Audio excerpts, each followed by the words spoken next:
What's happening, everybody? What's going on? Yeah, I see y'all starting to come in here. It's gonna be an interesting night. If you got questions, better get them ready. All right. So who we got in here so far? Wait for you to pop up in the chat.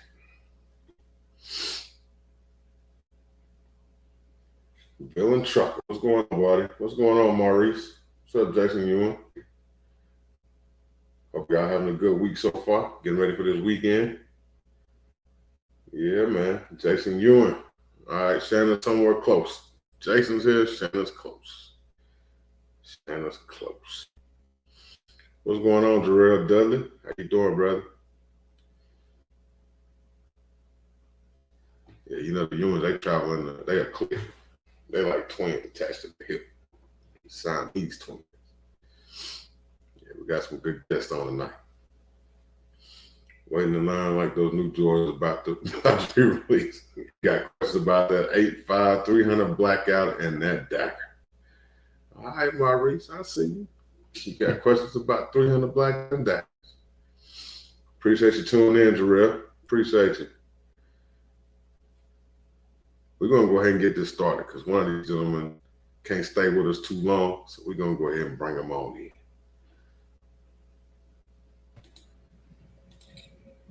All right. There we go. We got Palmetto State Armory in the building. Well, gentlemen, why don't you go ahead and introduce yourselves? I'm Josiah McCallum. I'm the Consumer Relations and Affiliate Marketing Manager for PSA. Hey there, I'm Chad Wiley. I'm the CEO of Palmetto State Armory. All right. Pleasure to have you, gentlemen. Glad you all came through and hung out with us. I'm an affiliate with these people, so I had to have them on here. Had to. My first question is, you did something really smart. I think it was ingenious. What made you come up with Right2Bear?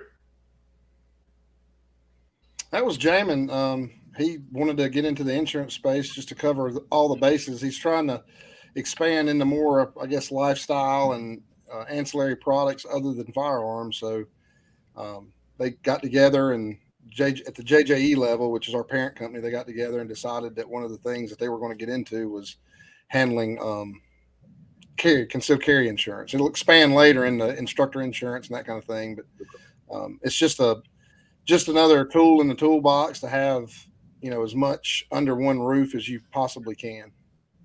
Okay. So how much influence did you have in that? Were you part of that decision, or you just my influence is more around the guns, the design, the engineering pieces of it, what we're going to kind of do next. I've had a big play in the ammo lately. He's got me pulled into that because I've been reloading for 20 years. I'm a competitive shooter for 15, 16 years.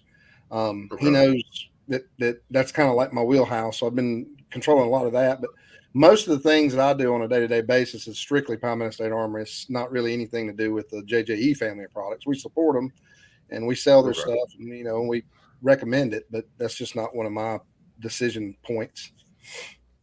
Okay. So how did you get your start? Where did you come from as far as what's your background?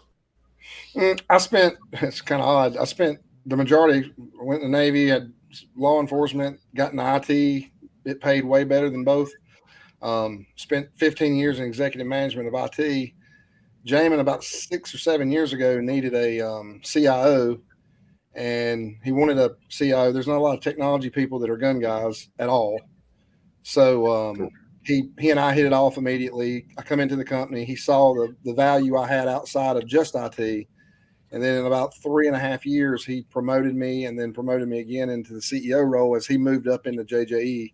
He's managing at kind of a top umbrella level, and he wanted to have strong, people who really are passionate about what they're doing at the ancillary company. So I got promoted up that way. I'd never been in the gun industry before, but like I said, it's kind of odd. I was the only an IT guy that was, every weekend competitive shooting and reloading and collecting guns, and I've always had a knack for it. But I think that's where the appeal from Jamin came to me is I had executive leadership, which is really all you need to run a company. It doesn't matter what the field is. You got to have the ability to lead and manage people or whatever.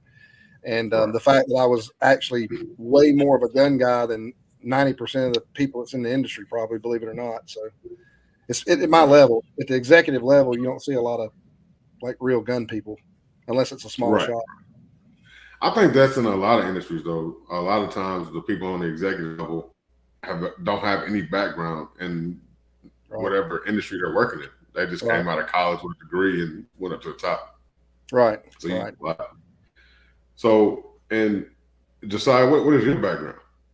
So I have my bachelor's degree is in education, and very quickly learned that teaching wasn't my thing. I really I spent some time.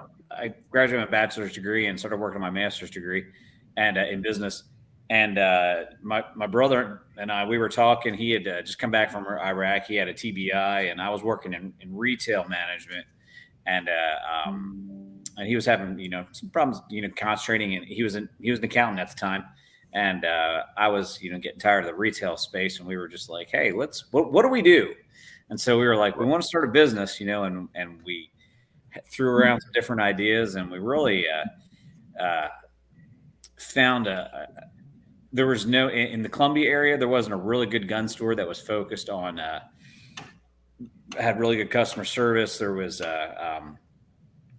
and the mag ban the assault weapons ban had expired, and there wasn't really anybody. A lot of people taking over, and we knew that there was a market for that. So we started out by selling magazines, and we got into ammunition, and then there's stories out there about how it's slowly. So it went from our brother's basically a 4-car garage into what it is today with 1,600 employees for G.R.A.V.I.T.E.E Capital, in about 13 years or so. Mm-hmm. Okay. So you've been there since the beginning, basically. Mm-hmm. Yeah, me and my brother, we were the original owners. I was in there for about 6 years as an owner. And then in G.R.A.V.I.T.E, what people sometimes they like, what does G.R.A.V.I.T.E stand for? It's Jamin, and then the two guys who bought my shares, Julian and Ed. And I took about a year and a half out, and then came back in, and now I'm just an employee. I can relax a little bit more. I don't have all the stress. Gotcha. But. Okay. So what can we expect from PSA in the near future? I know y'all got some rabbits up your You have no idea the stuff that I've heard, and Jamin drives a lot of the gun, kind of what he's wanting to do and kind of the direction of where we're going. But he kind of sets the direction, and I help push it across the finish line. But there's probably 10 more AK variants that are new designs that are coming out. There's new pistols. You got the subcompact. You've got the 40s. You've got the competition, long slide versions. You say 40s? Mm-hmm. He'll release a 40 and a 45. I don't know which one will be first, but when you get into the large frame calibers, some of those things, the frames and whatnot, can transfer over. Right now, we're kind of limited to 9mm with what we have. But we just released a large frame. We'll have a long slide next. It's just a natural progression. But I don't know. It's funny. I could have said years ago that we'd be limited on what we could do and how much we could produce. But I mean, right now, honestly, the sky's the limit. You could wake up in the morning and go, hey, I want this, and we start working on it. So gotcha. we're certainly getting the manpower, especially in Ferris Engineering, which is our engineering firm for the G.R.A.V.I.T.E family. We've been hiring engineers left and right, and people that can really get down in the nuts and bolts and help us design guns. So as far as the releases coming out before SHOT Show, I've got a list. We're doing steel cased ammo through AAC. We're going to do 5.7 ammo through AAC. There's just a whole list there.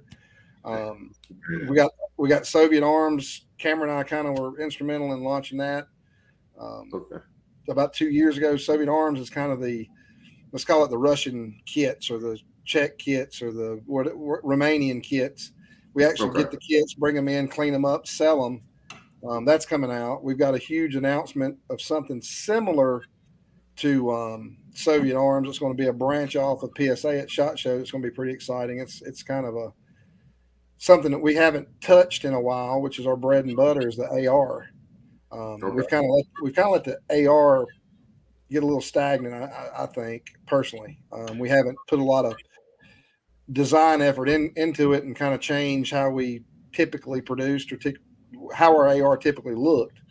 So we got a big SHOT Show announcement that's coming out. That's I think it's going to take the industry by storm. It's I don't want to give any special details, but he and I have been working pretty much nonstop on it for the last 2 or 3 months. I think everybody's going to be happy. Okay. So, SHOT Show. No, I got to come see PSA. Gotcha. Yeah, definitely. Yeah, you got to come to the booth at SHOT Show. It's going to be Logan. My marketing director is amazing. She set it up. She's redesigned the booth. We got a bigger booth space because a lot of people's pulling out of SHOT Show. I don't know if people know that, but yeah. It's after COVID. I think. Yeah, I've got my own feelings of SHOT Show. I like the gathering better. It's something we did to interact. I like the interaction. I like customer interaction. You know, it doesn't do me any good. I think in the 80s and 90s when that stuff started, you know, CEOs and people didn't get to talk, and the radio and media didn't have social, you know, internet and whatnot to share. Right. And I think it was essential. I think SHOT Show was a place that you came and everybody talked, and you got to see each other once a year and talk about your new products and kind of do a dog and pony. We do that every day on Facebook, right, for free, or Instagram or wherever. We don't have to have this huge $500,000 event to walk around with each other. As well, Chat, I got to add in there as well as they did, like, you know, from like even PSA buying from XYZ company, you know, you go there for your SHOT Show deals, you know, wheeling and dealing what you needed for the next year. Right. Well, you can do that via Skype or via whatever now. So, I mean, it's just some of the reasons there. Just there's no reason for it. I mean, we'll still do it because we do have people that want to come out and meet us and talk to us and industry partners and whatnot, and we'll keep doing it. But I mean, it's kind of, to me, it's just a waste of money. I would rather spend that money on having a bigger gathering and having actual, like, my customers come hang out and shoot with us or whatever. Mm-hmm. That to me is more valuable as a company, you know, to have access to all of us, Josiah, myself, Cameron, whoever. I'd rather give our consumer base the opportunity to talk with us and share what we have and what we're doing and demo and whatnot than people within letting the customer base shoot the product is huge. Yeah, I mean, where they can at NRA or anything, letting them shoot it and letting them. I mean, there's a lot more smaller events like that popping up all over the place. Right, because it's fun. You get to interact with the consumer directly, and I love doing that. You know, walking around with a bunch of industry guys, I'm telling you that I'm unique when it comes to the senior leadership. A lot of these guys don't. I couldn't talk ballistics with half the people that run and manage gun companies. It's just not there. So I'll set the gathering. I rode around with a guy at the gathering. He knew me from Facebook or whatever, introduced himself, and we rode around the property and talked about long range shooting because he was getting into it, and he's come to a couple matches. So I mean, that's what I want to do. I don't care to hobnob, that kind of thing. So, I'd rather work with people like you than other industry. I mean, it's good for deals, but at the end of the day, it's not really helping me. In my opinion, it doesn't help us promote our products to show what our products are to other people that's promoting products as well. You know, so right. So speaking of if like this, my guy, regular gun guy, has a meetup. He started a couple of years ago. We had the second one this past year in Israel, and with the second one, there was an award ceremony that was created to go along with it, a youth award. And the next one is coming up in June. That'll be the third one. So if y'all are interested, y'all can come out. There'll be lots of influencers and probably 300-400 people that are supporters of our channels and consumers. What's it called again? It's called a regular meetup. Okay, cool. It's called a regular meetup. Is that part of the Gundies? Nope. No. Okay. We got invited to it too this year. So. Yeah. So this is it was basically like the gathering. So the last one here in Nashville, Lenny McGill from the Glock store. I work with him in the Glock store on some stuff. and so we were able to get his private phone for the event this year. Oh, that's good. So Optics Planet came out,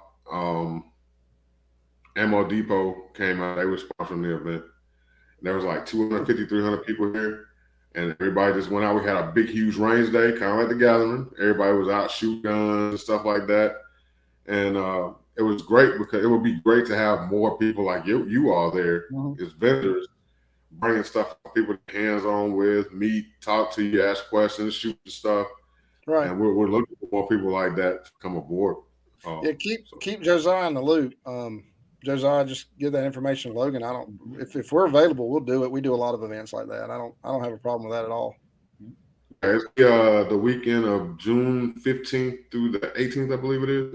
That's AK Masters. That weekend? I think so.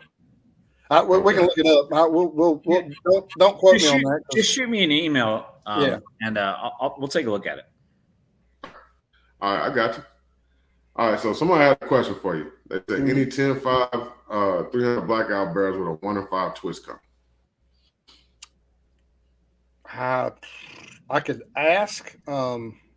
Not to my knowledge. I haven't heard anything either. I haven't heard anything. No. I mean, but it's not. If we had a huge demand for it, that's not the twist rate's not. It's determined by the draw. So I mean, we could do something like that if that's the first time I've ever heard that question asked. To be honest with you, but yeah, I've never heard of a 300 blackout barrel with a 1.5. It might be a niche market, but we make our own barrels, and when we do it, in order to make you want to maximize your profit, we have to do 1,000 at a time. So I just don't know that if it's a niche market, I don't know. It's interesting. Something I'm going to look into. I learn stuff from these podcasts too. Sometimes I miss things. I'm pretty immersed. I'm pretty immersed into the industry, as far as what's coming out new and that kind of thing. But I'll look and see if it's something if that's the new greatest thing, we'll do it. I'm sure. I don't know if it's the new greatest thing. It's a personal preference. Yeah, it could be. It could be stabilization. I'm assuming for subs, but yeah, I mean it will speed up the bullet coming out, but at the same time, that's got to be something that people are going to buy. You can't just throw it out there. That's a lot of R&D to make sure that thing runs properly. Right. The speeds and spin drift and all that. 300 blackouts maximum. I mean, I don't anything past 100. I leave it alone with the 300 blackout. That's a close range hammer, is what it is. So yeah. The ballistics. If you study ballistics at all, and we do a lot. I do a lot. Me and my shooting partners, we've looked at 300 blackout. Hog hunting, coyote hunting, all that. Real good. 50 yards, I would not want to get hit with it, but it falls like a rock when it gets past from 0 to 100, and it's okay. 100 on, it's she's falling faster than she's flying. So yeah. I 300 blackout is my favorite caliber. Right. That's my favorite. That's my baby. So I'm assuming subs. Man, I don't care. I love Super and blackout. Super's a little bit more. Do you shoot suppressed? Yeah. Okay. Yeah. That's yeah. That's it. I'm not gonna lie. I got a 300 blackout 2-stamper right beside my bed. It's a shorty with a tucked suppressor. So, and with the suppressor and a nightlight on it, it's that's my go-to in the middle of the night. People don't. Yeah. You can have a whole conversation on what people think. Like I go crazy on the internet and just keep my mouth shut sometimes when people talk about their home defense guns. For instance, I was in a gun shop. It's been a month ago. So, and a guy came in, security guard type guy doing club management, right? He asked for what the sales guy's recommendation of what would be a good self-defense rifle or gun or pistol or whatever in a nightclub. Mm-hmm. What would you think they sold him? Nightclub, crowded with people, right? So I worked security in a nightclub. And he sold him an AR-15. Yeah, and that's a rifle is not something that you're going to be shooting in a nightclub. You got over penetration, you got flash, you got there's so many things that can go wrong with that situation. I just shook my head. I mean, it's their gun store; they do what they want to do. But the guy's recommendation to this guy that was just wanting help was to get a 5.56 to do club management within 30, 40, 50 yard shots inside. And he specifically said for inside the club. Nah, you're not shooting an AR in the club, man. No, you're gonna make everybody deaf. You're gonna kill a whole lot of people. Right. You're gonna penetrate through walls. You're gonna do all kind of stuff, man. Right. So so that's the kind of if I'm when it comes to nightclubs, we never had an incident inside the club where we had to use a gun. Right. All the incidents where we had guns came in the play were outside. Parking lot. So if you let somebody in there with a firearm in the first place, you need new security anyway. Correct. Correct. There's a whole lot, like I said, there's a whole lot wrong. I mean, I don't know if he's going to be a sniper on the roof at his nightclub, but he did not need the 18-inch rifle that he walked out of that store with. That's a full-size 18-inch AR at that. Oh, it was an 18-inch, yeah. Front sight post, the whole nine. Yeah, all he needed was a bulletproof vest and some multicam, and he'd have been full on LARPing. So this Silverback said, do you guys outsource any of your barrels? Which I know you do. We do about, I'd say we do about, what'd you say, 85% all in-house? Yep. Ish. Mm-hmm. And then we've got a couple of people that we work with on specifically. So like right now we're trying to be 100% self-sufficient because the market's down. I don't know if we'll get into that conversation here shortly, but the market's hurting kind of right now. There's a lot of gun companies coming up for sale, and people's dying on the vine a little bit because of this slump. But when we're capable of doing it, when we have the ability to do it, we'll try to be 100% self-sufficient within the JJE family of products. The problem comes, you got to kind of keep relationships open with other manufacturers because we do have to. You got to understand, there's times when we sell 4,000 uppers a day. Right. So to a barrel manufacturer, they got to do at least that plus 25% to keep whip for the next day. So you're looking at 600 to 6,500 barrels a day at peak. Right. You got to keep people a carrot on a string with some of these other barrel manufacturers to be able to do offset supply whenever you get a big jump. So we still, right now we're trickling in. I also run Lead Star, which is the higher end competition gun. Right. We have a barrel specific maker for them because we never want to interrupt PSA normal production. PSA normal production is the heart and soul of the entire JJE companies, period. It feeds everybody. So we don't touch PSA's production capacity. So what we do is we have these other companies come in and work for like Lead Star, DPMS, other things like that. And that way, those barrels manufacturers and other manufacturers, other products, we've got a relationship with them. It's open. So if PSA needs stuff, we can subsidize what we're getting for PSA to keep them fed. So it's kind of like a harmonious little, everybody's in working together in unison and making sure everybody's happy and fed. Because the worst thing that can happen is other suppliers go out of business, right? Because when other suppliers go out of business and you can't respond quick enough to upgrade and hire, we're having a heck of a time hiring, people or whatever. It hurts us as bad as it hurts them when they go out of business. So you got to keep these other machine shops fed a little bit just to be able to supply you when you need it. And the whole reason Jamin's buying every machine shop he can get his hands on is because when he started out, if you remember, there was a boom. It was the Obama boom. And you couldn't get stuff. And to be honest with you, I think they snubbed their nose at Jamin because he was some new guy that just showed up and had a good following. But, you're not going to turn down Smith & Wesson. You're not going to turn down DD. You're not going to turn down Remington, Ruger.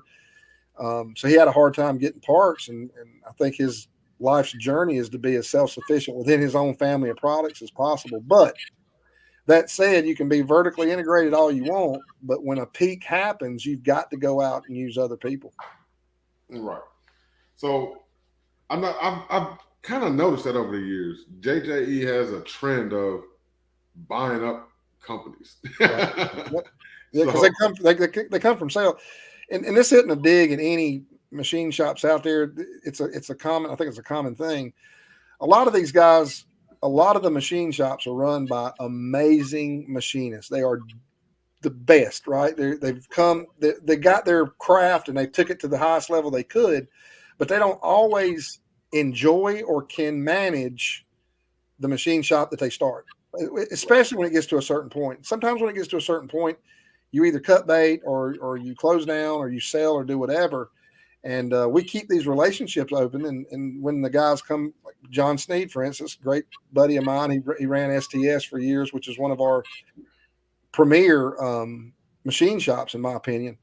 He came and he said, "Look, Jamie, I'm getting tired. I'm old. I'm sore. I'm worn out. Give me, buy me out. I'm done." And that it happened that way. So, and there's a lot of people who do that. Once you get established and you get to where you want to be, some of these guys are true grit, blue collar, work their way up to being millionaire people, and they want to go enjoy life. And that's happened multiple times. Okay.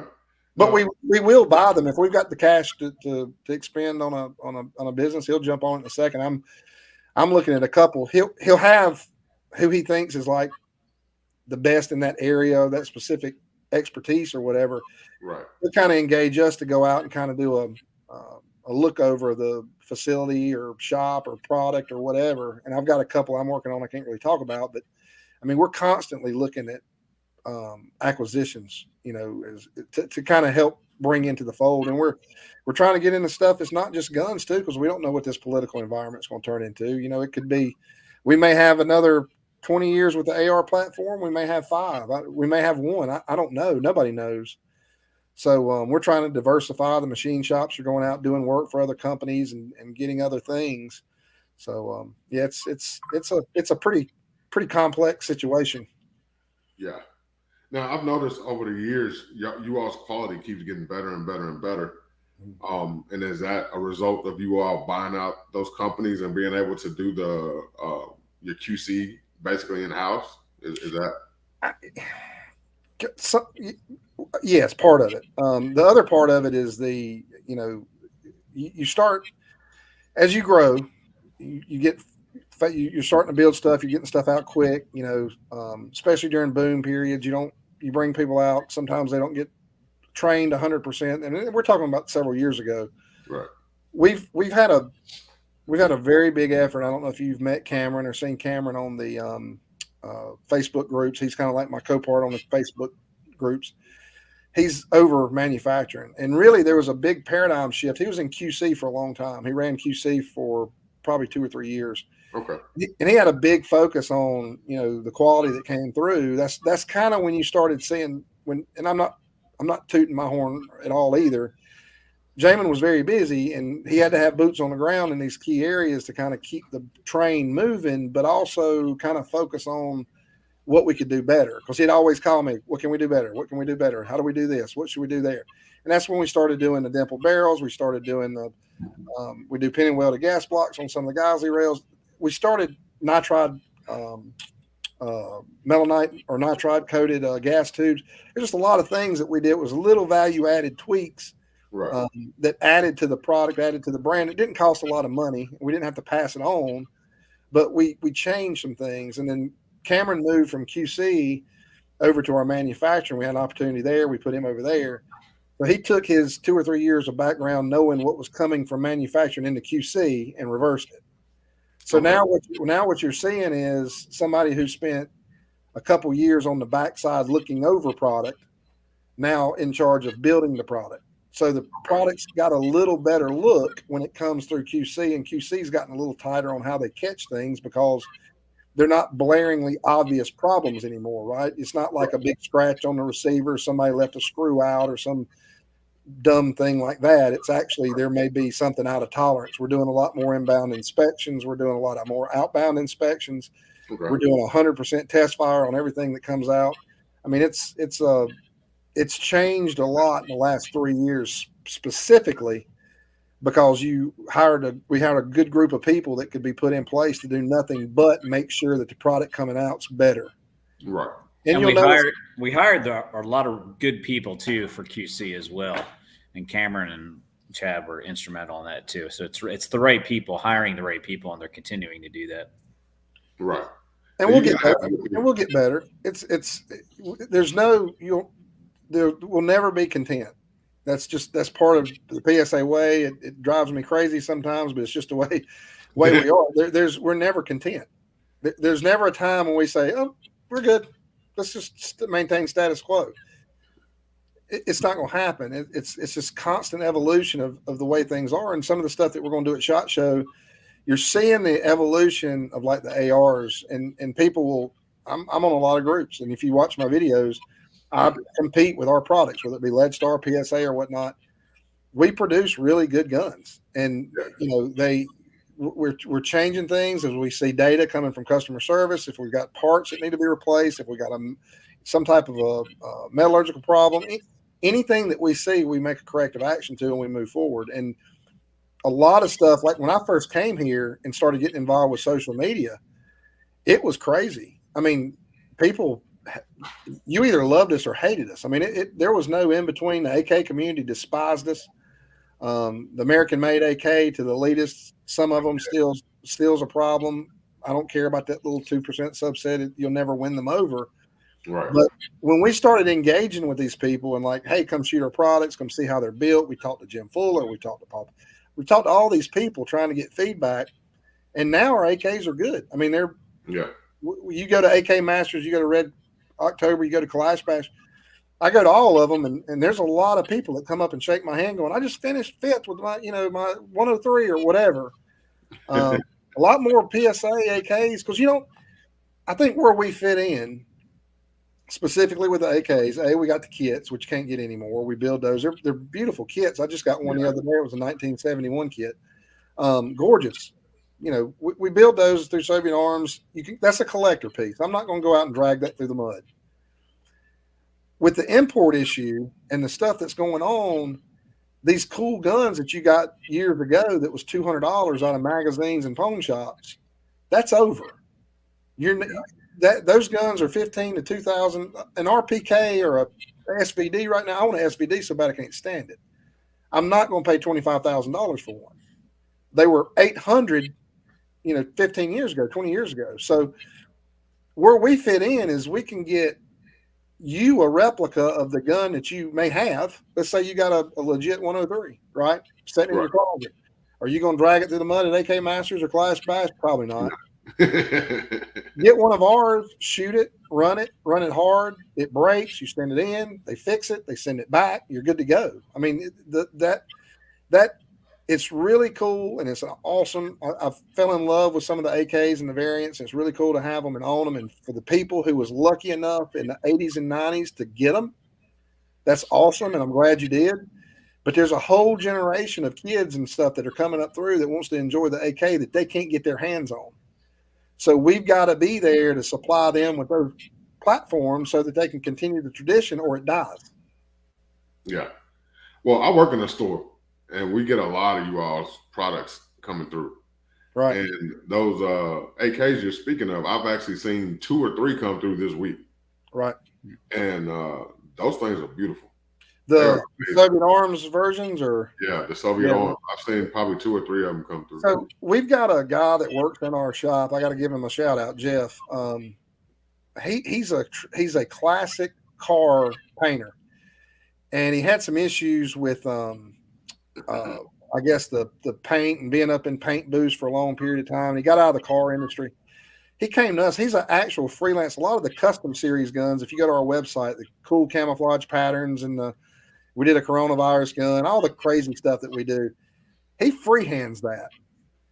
So really? We put, he's an artist. Like, he's a legit. Some of the camo patterns that we have, like on my guns, he paints those with a paint airbrush by hand. Oh wow! I urge anybody, go to the PSA custom site or the PSA custom guns on our website, and all those painted guns are him and a guy named, we call him Green Bean, but those two guys are painters. But Jeff's also like a craftsman, and he does really like a lot of good stuff with wood. We've got some intricate wooden etched, like engraved wooden stocks and stuff that Yeah. that depict movie scenes. And I mean, this guy, if he touches anything, he turns it into art. He's that good. And he hand finishes that Russian redwood, but with every gun that goes out.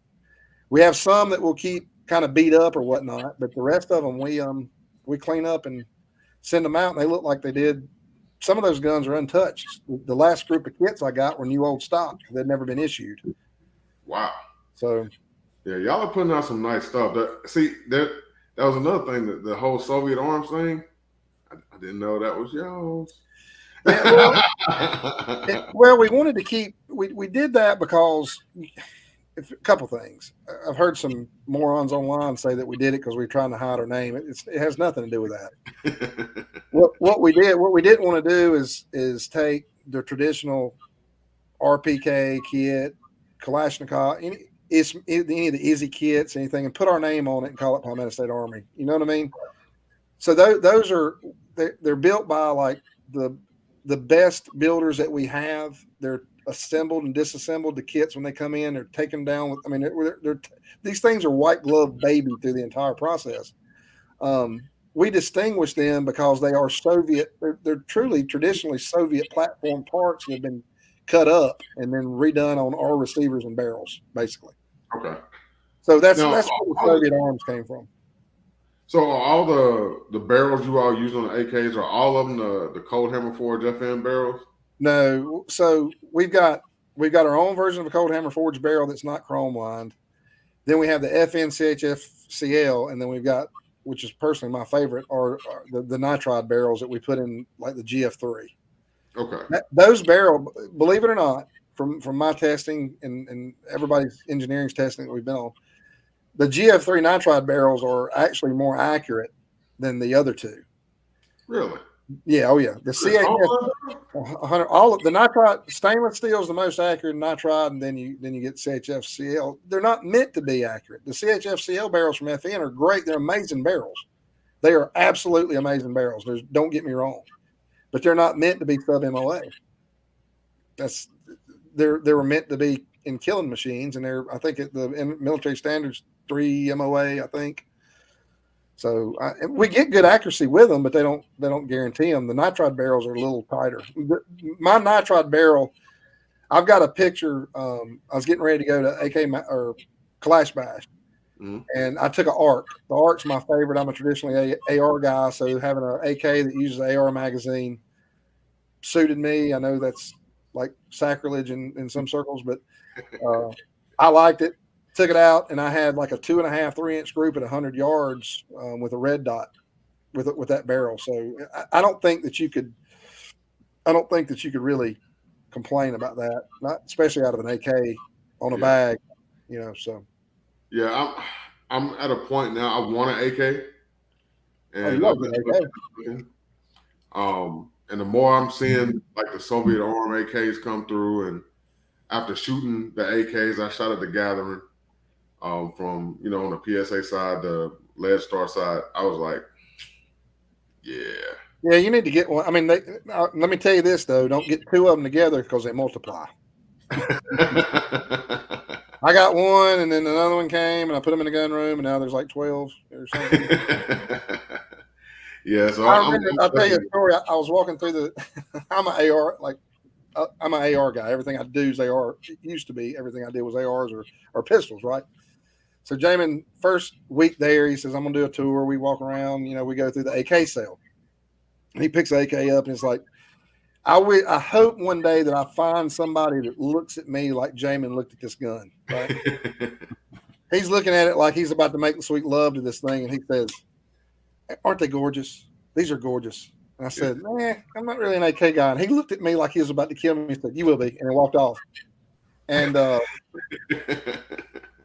lo and behold, I bought Vickers books and started doing research and studying and trying to understand, as much as I could about them. I'm still not an expert. I don't claim to be, but I know enough to sit around and have a logical conversation with most people about the type of materials we use, the type of metals we use, why we use them, how they're maintained and manufactured and that kind of thing. Because the AK community is the only AK community that's a problem with. Some of the AR guys will get into the you know, the C-158 steel conversations, and you got to have this and got to have that, and very specifics. But AK guys, they know down to the pitch of the rivet. Yeah. What they are. So you got to be a little bit more sharp on your toes in a conversation about an AK, because these guys, it's God bless them. I mean, it's a passion beyond any passion that any other industry I think has. Yeah, I work with a guy, and he's a AK nut, and he sits there at work all day just drooling over AKs all day, just playing with them. And we had a KUSA come through. It was one of their newer ones, and he was like, man, and he would play with that gun all day. I was like, Andrew, why don't you just buy it? And he was like, just buy one. I think I'm gonna go ahead and do it. It's not on the wall. So the gateway drug, if I were to suggest one, I'd get an AKV. A little cheaper to shoot, 9mm, 35 round magazines. They're a blast. You can't go wrong with those. My second favorite is the 103s. I've always had a soft spot because I help with that one a little bit. And then the ARC, the 5.56 AK that uses AR magazines. That's been one of my top three now since it's been released. So that's your three options, I think, for a newbie, is to go the 9mm route, the 103, or the 5.56. I love the AKV. Don't get me wrong. I shot at the gathering. I like the V. The 74 that you came out with. Mm-hmm.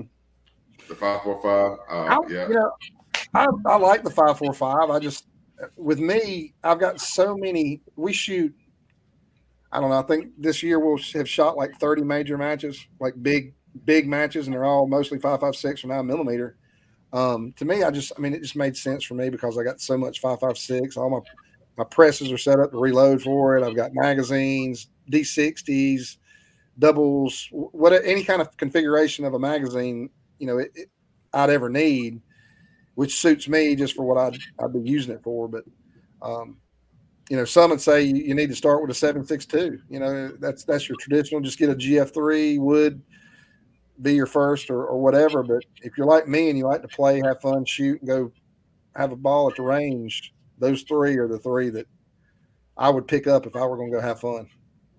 See, me, if I'm gonna dive into this AK thing and grab one, it's got to be 7.62 by 39 off the rip. It makes sense. I mean, and that makes sense.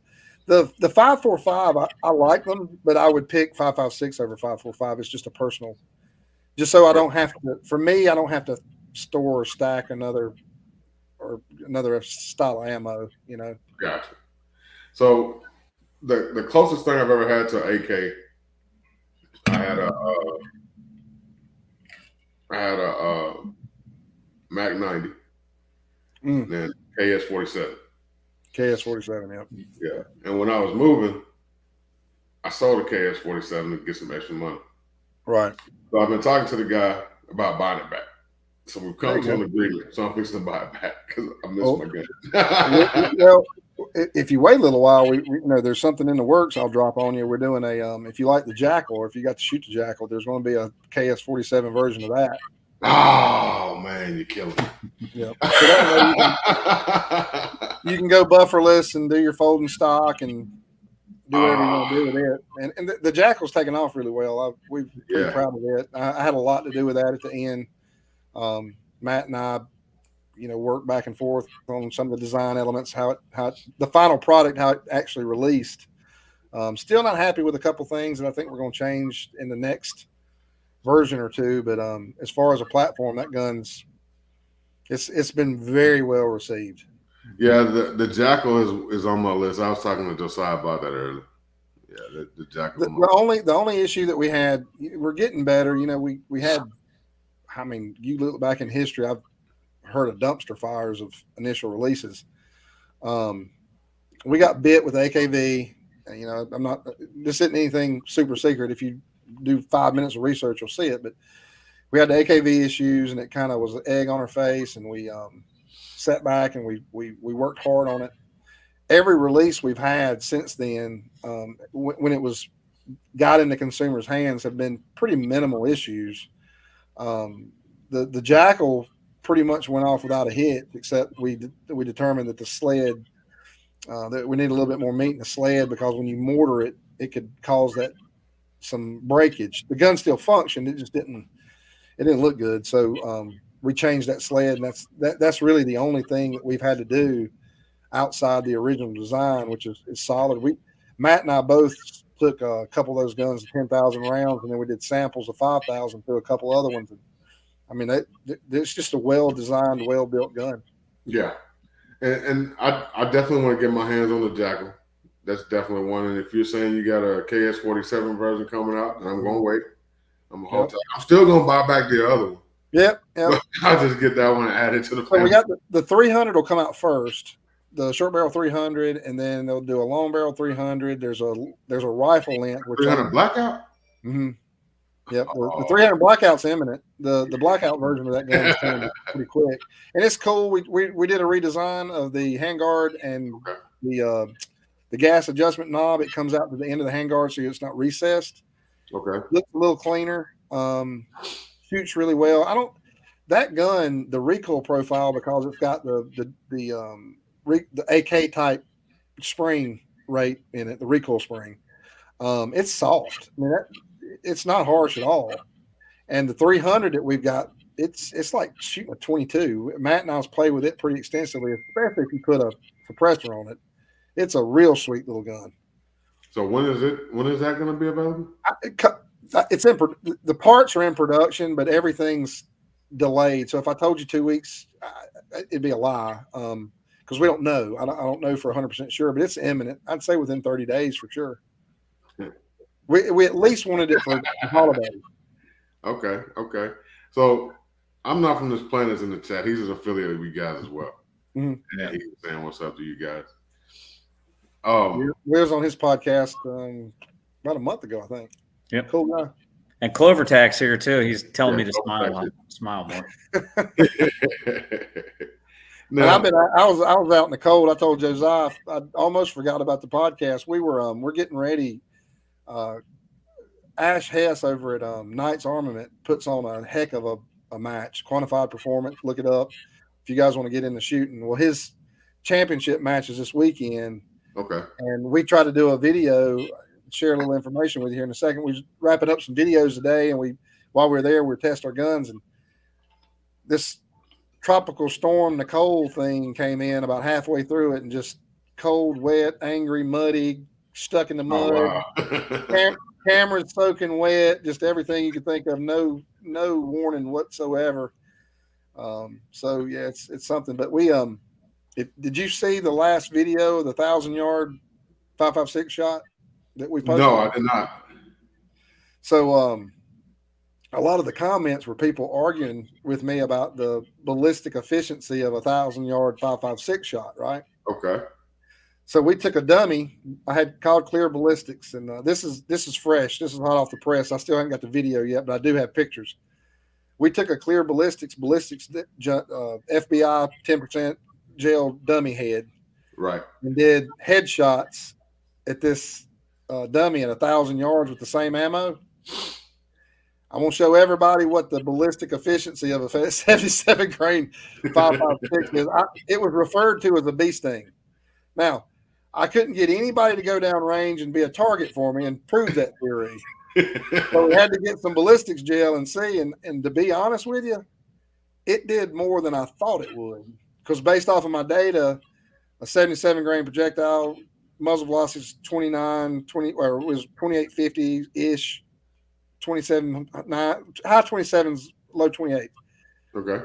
At 1,000 yards, it was showing about 980 to 1025, which is a 22. I mean, a small caliber 22, but you got a 77 grain projectile. Just to give you a little bit of a heads up, it had a 7-inch penetration pattern in ballistics gel. Oh wow! At 1,000 yards, it had a 7. I hit him right above the eyebrow, and it came out the back of his head. What it didn't do was expand, because at that rate, it was too slow to actually balloon. Right. The second shot hit and tumbled. Okay. So it cut a good. Either way, He's dead. I don't want to be shot with a 77 grain 5.56 at 1,000 yards. We just proved it today. Chad, you also had the big gummy bear. I didn't shoot the gummy bear. Yeah, you didn't shoot the gummy bear. It's still in the bear. So somebody asked, what's the price point going to be on that 300 blackout jackal? It'll be around the same as the 5.56. There's no huge difference. I don't know. I think it's what, $10.99 design, something like that. It is. Okay. There won't be any increase, I don't believe, above that. There will be. So I always get my hands on stuff. Jamin is the master of the black rifle. I'm the master of putting everything else on guns that don't belong. So there's going to be a rabid jackal that we came up with. It's going to be like multi FDE. We'll do some OD green, multi-cams, wild camouflage patterns.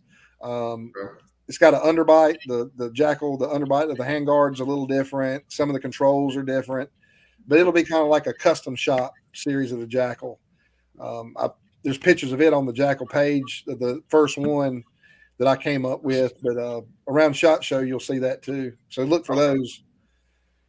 It's just like a higher end. We're trying to do the entry, mid, high tier stuff. The high tier, we've got some cool stuff in the works, but it'll supersede PSA Custom. PSA Custom will always be the custom shop. That's my baby. I started that several years ago, but we're going to try to get more into high-end production, production style. The custom stuff's one-offs, two-offs, small batch. We're trying to get into a higher-end, like the Rabid Jackal would end up being a higher-end production-capable product line. Gotcha. Chad, what about the 9mm Jackal? Where's that at? It's on the list. I mean, the list has got 50,000 things on it. I believe that was going to be – everybody wants that gun for a 300 blackout, right? We did it as 5.56 first because it was a little bit easier. That gun is what I would consider the absolute perfect platform for 300 blackout. You can SBR it, two-stamp, whatever you want to do. Its recoil profile is amazing, short barrel, easy to compact. You can throw it in a backpack. The 300 had to come next, and that's what their efforts have been on. And then the 9mm is going to require a bolt change. There's going to have to be some things that's going to be done differently. It's not a traditional bolt and extension configuration because your head spacing off of the case itself and the barrel profile is different. So it's still in the works. I think it's probably third or fourth on the list, but it'd be nice to do it. The PSA shotgun, I saw that come up. There's some interesting stuff with that too. Interesting. Okay. Is that something we can talk about? I mean, my dream is to have as a 3-gunner, shooting open, there's not a lot of options for box magazine fed 12 gauge shotguns. About the best one out there is based off an AK. So, that's been a conversation that I've had with Jamin on multiple occasions. There's two things that I want on the AKs, and they're hard to do: shotgun and SVD. I haven't got my way yet, but that's what I want: shotgun and SVD. I'm working. Believe me, I'm pushing as hard as they are for those two things. All right. And to answer Silverback's question, we will have a Jackal bundle once supply and demand catch up. We've got extra. We will do a Jackal bundle. Take a look. I haven't seen a Rock and Dagger bundle deal. That's interesting. No, interesting concept. That may be something for Christmas. Who knows? And I tell you that Rock, that's the gun. If you would have told me 2 years ago, hey Chad, you're gonna fall in love with a 5.7, it's gonna be the coolest gun you own, and you're gonna shoot it a lot, I'd have told you he was lying. I didn't know I wanted it. When Jamin told me he was going to do it, I was like, I mean, it's just not something. It's not something that I cared for, honestly. And you fell in love. Man, dude, we play with that. I throw that gun in my range bag, and we get done playing or we're practicing or whatever match we got going on. All of my buddies shoot it. They love it. Yeah. Ammo is expensive right now until we start making it and get into that market, but. That's going to be a great bundle. Our AAC 5.7 and the Rock.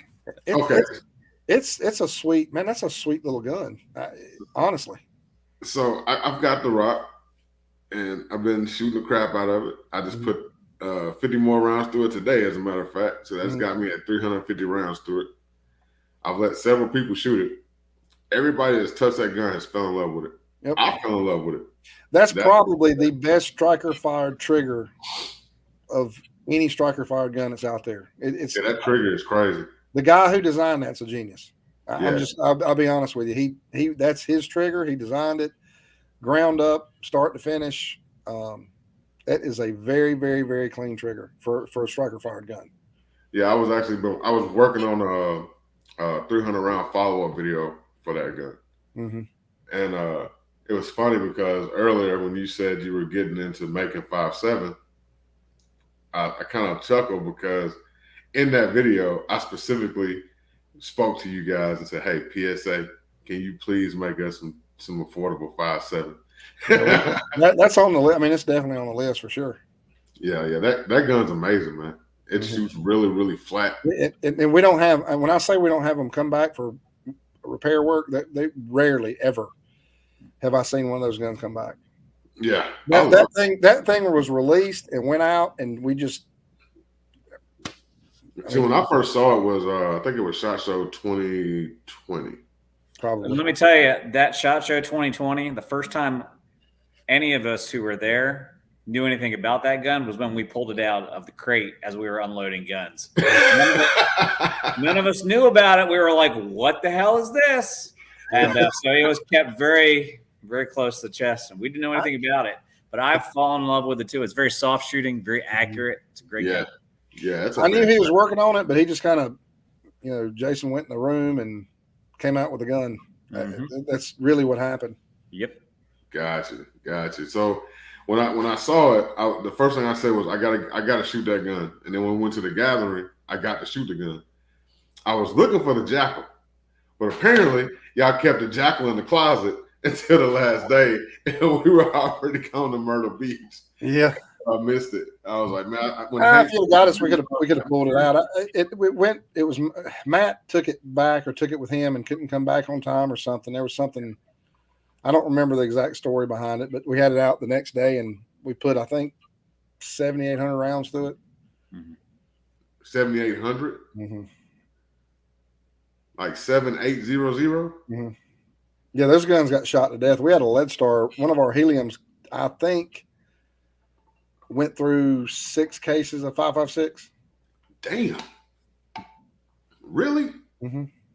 Yeah, we were shooting. I helped unload the ammo. He is correct. We had a machine too that was, you throw ammo in it and let it load. It's a godsend, really. But yeah, there was a lot of ammo. We shot it. It was free. I mean, people would come back and stay all day in the booth and shoot, and we didn't care. I mean, let them do it, have fun. Man, they cheated me at media day. He would only let me do like 1 mag. Oh, really? All you gotta do is turn around and come back. I mean, some of the stuff like 300 blackout and whatnot, we limited, but the 5.56, I think the last day specifically when we figured out how much ammo we had left, we let people shoot. So are y'all gonna be doing a 5.7 version of the Jackal or AR or anything? All that's in the Jackal. I don't know if you could do it with an AK. You could do it with an AR with a little work. I'd like to see a Jackal type upper that's compatible with just a standard lower. I think that's very doable. Using our mags, of course, and then the sky's the limit with the rest of it. People want that magazine compatibility where you go from pistol to rifle, right? But all that's been brought up. I don't know on the list where the 5.7 Jackal kind of ranks, but it's definitely in part of a lot of conversations. What? So Kovatek said, has there been any movement on the HR line happening? Yeah. Oh, yeah. He's working on it now. Those parts are slow to get. Like when you start picking up the traditional, the carry handle upper receivers and that kind of thing, that's not something that people just have lying around. And Wetland, he's a let's call him a perfectionist. He hand deburrs every part when it comes off the machine. Interesting. Hand deburrs every part that comes off the machines. That's somebody that takes pride in their work. And then he personally picks the anodize. He personally picks the whatever coating he's using, whatever materials he's using. Every bit of what he is a walking encyclopedia of stuff that I don't care to know about. But he's being funny. He and I have a lot of good conversations. But he is, when I say clone correct, the finishes, you can't, some of the stuff that was parkerized back in the day, you can't do that, but they do have an anodization. It looks like parkerization. The colors, the hues, everything, he wants to be clone correct. That said, it takes a little longer to get his stuff out than anybody else's. Yeah. So he's got, we slowed down in LeadStar. Competition's coming to an end. That's kind of our niche. We're doing that in law enforcement. We do a lot of law enforcement recently with LeadStar. Budgets usually hit around January, February. So we're moving over those. The LeadStar builders are used to building the high-end $2,000 to $4,000 guns, right? Right. Those assets will be used to do the H&R stuff. Okay. So, during the holidays when that stuff's going to get popular. So we let the LeadStar guys build ahead. They got kind of ramped up in production, and we moved them over to help Wetland do his H&R line. So you'll start, I'd say closer to Thanksgiving, you'll start seeing some stuff come in. I'd like to see, I personally want one of the A1 H&R stamp receiver sets personally. I'd love to make a, rifle, true rifle stock H-bar style H&R stamped M16 replica. But a lot of people are asking for those A1s, but Mike's just talking to him. He said a lot of guys already have a lot of the parts. He's like, we're getting parts out there. We're getting the upper receiver sets. A lot of guys already have some of the things they want to put on there. So he's starting out with, he's got the uppers, the lowers. He's going to slowly introduce more parts, but eventually it's going to be the complete gun. Yep. Okay. Yeah. So there's movement on it.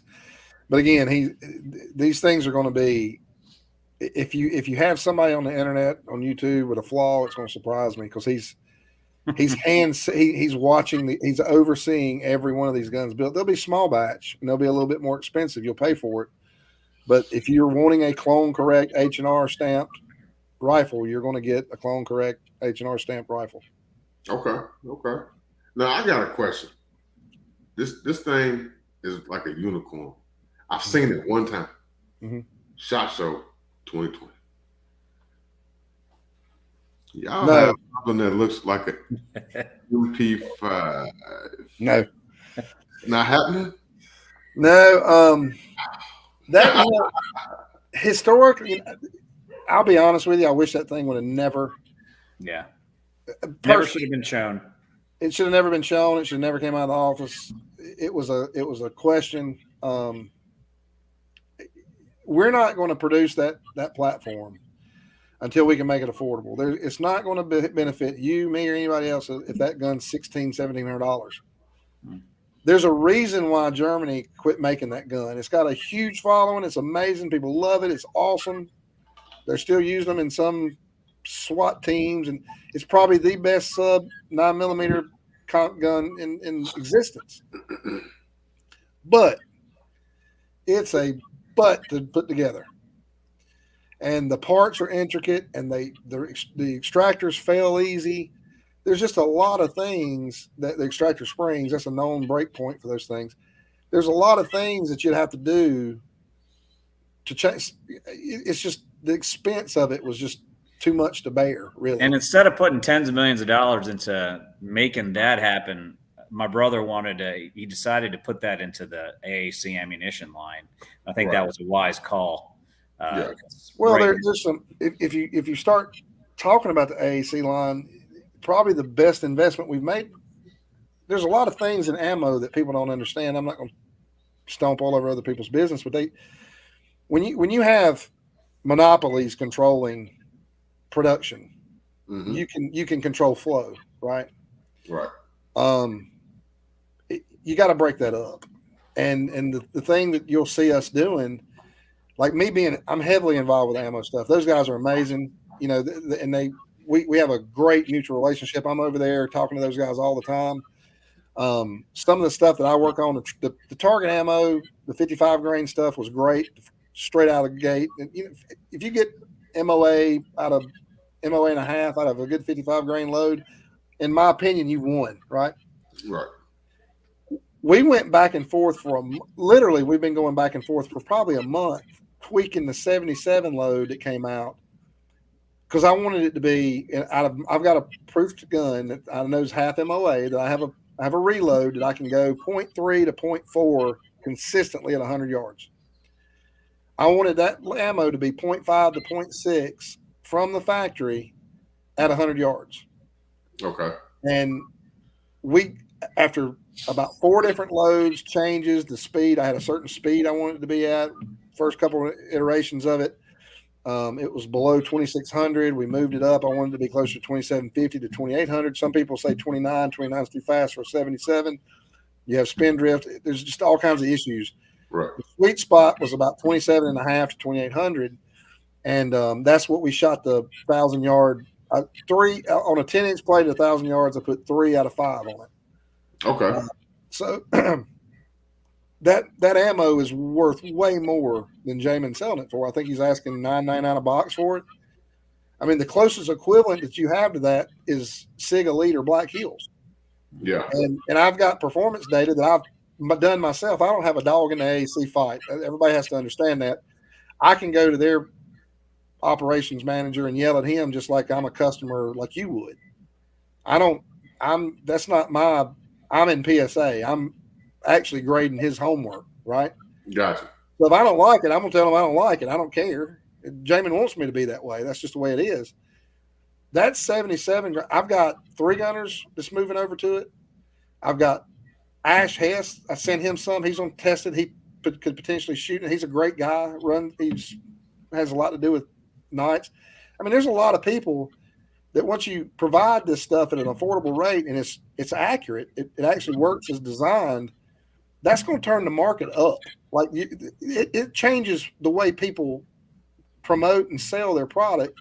Right. If we can do what you do, a couple $5 less per 20. Right. People's going to have to step up. And when I always say internet lore is bull, right? Right. I'm always being told that I can't shoot 1,000 or you can't do this or no competition guys use PSA. No competition guys do that from people who don't compete. Right. Right. It's a common thing. So I don't know. These guys they're producing a product that I believe is solid and I trust in it. If you get people that are moving over to it that do this every weekend and rely on it, nobody's going to risk a $500 match fee on a piece of, a round that doesn't work. Right. And me and myself and 2 other guys run one of the biggest matches a couple months back. It's called the Pro-Am. Donnie Flo does it, stage 0.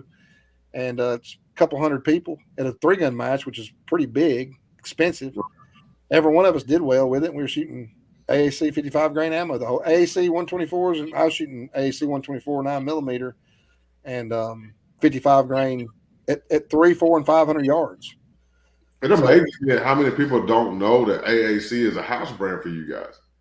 It's it's JJE. It's a separate company. It's a sister company to PSA. It's a sister company. Yeah, it's part of the JJE family.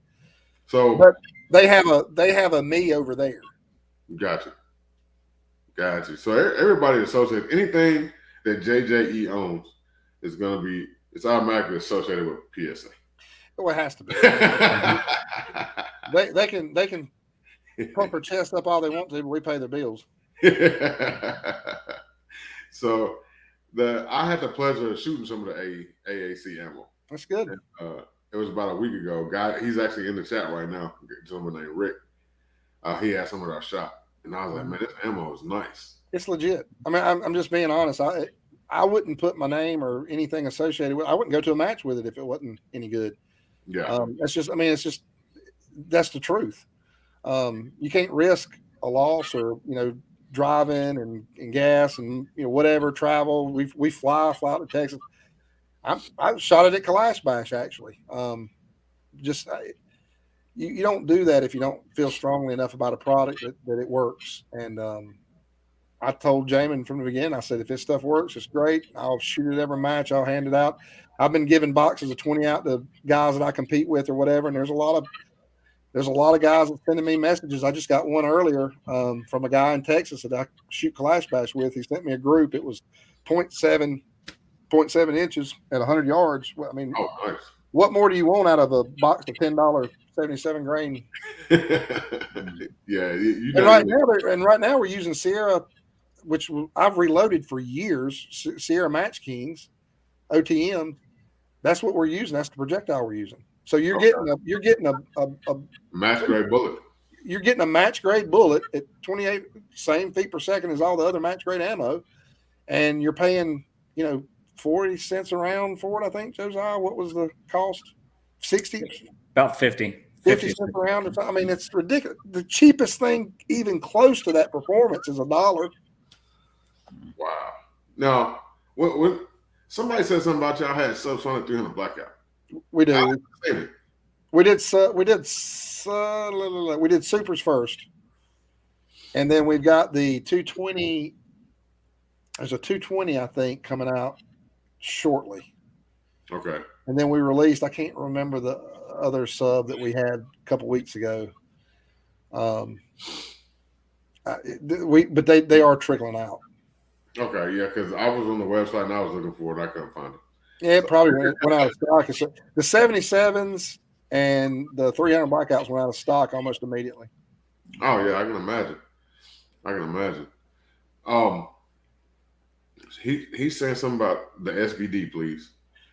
Believe me, man. Earlier, if you'd have heard me, I'd harp on that all the time. 2 things I want: SVD, shotgun. I want a 6.5 Creedmoor SVD so bad I can't stand it. I've almost called Brandon Herrera to see if he can make it happen. You know he can. It may blow up, but we'll do it. So 8.6 black. Is there anything coming with 8.6 blackout? Not right now.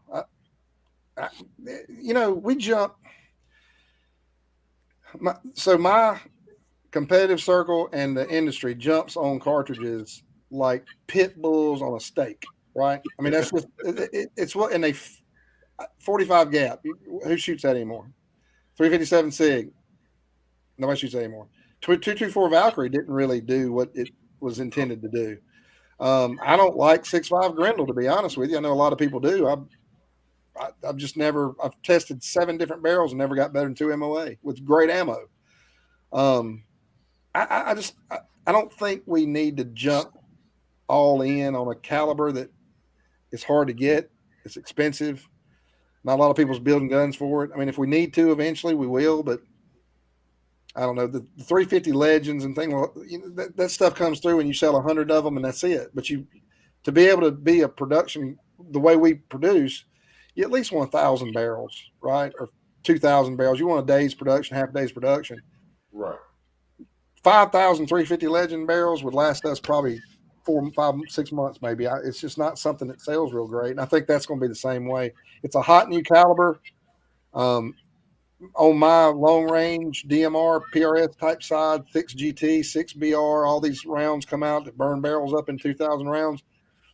You see them, they come, they go. Some of them stick, and some of them go right back to 6.5 Creedmoor because it's more cost effective. It's just now the ARC, the 6mm arc's the big thing. 6mm Creedmoor is a big thing.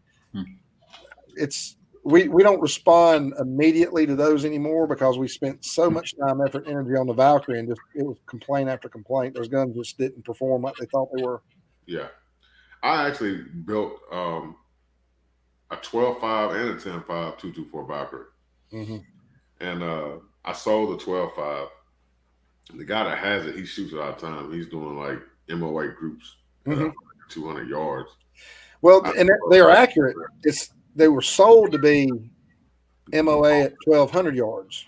That was the big push behind the Valkyrie. It was close. It was like all these things have roots within a couple cartridges, right? All the 6mm stuff that comes out, it's all variations of a 243 most of the time. That's a 22 250 was a 22 224 Valkyrie, basically. I mean, if you think about it, if you look at the ballistically and the projectile and whatnot, it's supposed to be a 1,000-yard gun. Mm-hmm. I'll take my 5.56 1,000 yards any day, and that's the way that gun performs too. So what did I gain from it? You know what? Two mils of elevation. It really didn't. It didn't justify the cost and the extra stuff associated with changing to another caliber for an incremental increase in accuracy, in my opinion. That's why it hadn't taken off. And not to get on a tangent about all that, but we're just not quick to jump on brand new calibers really quick.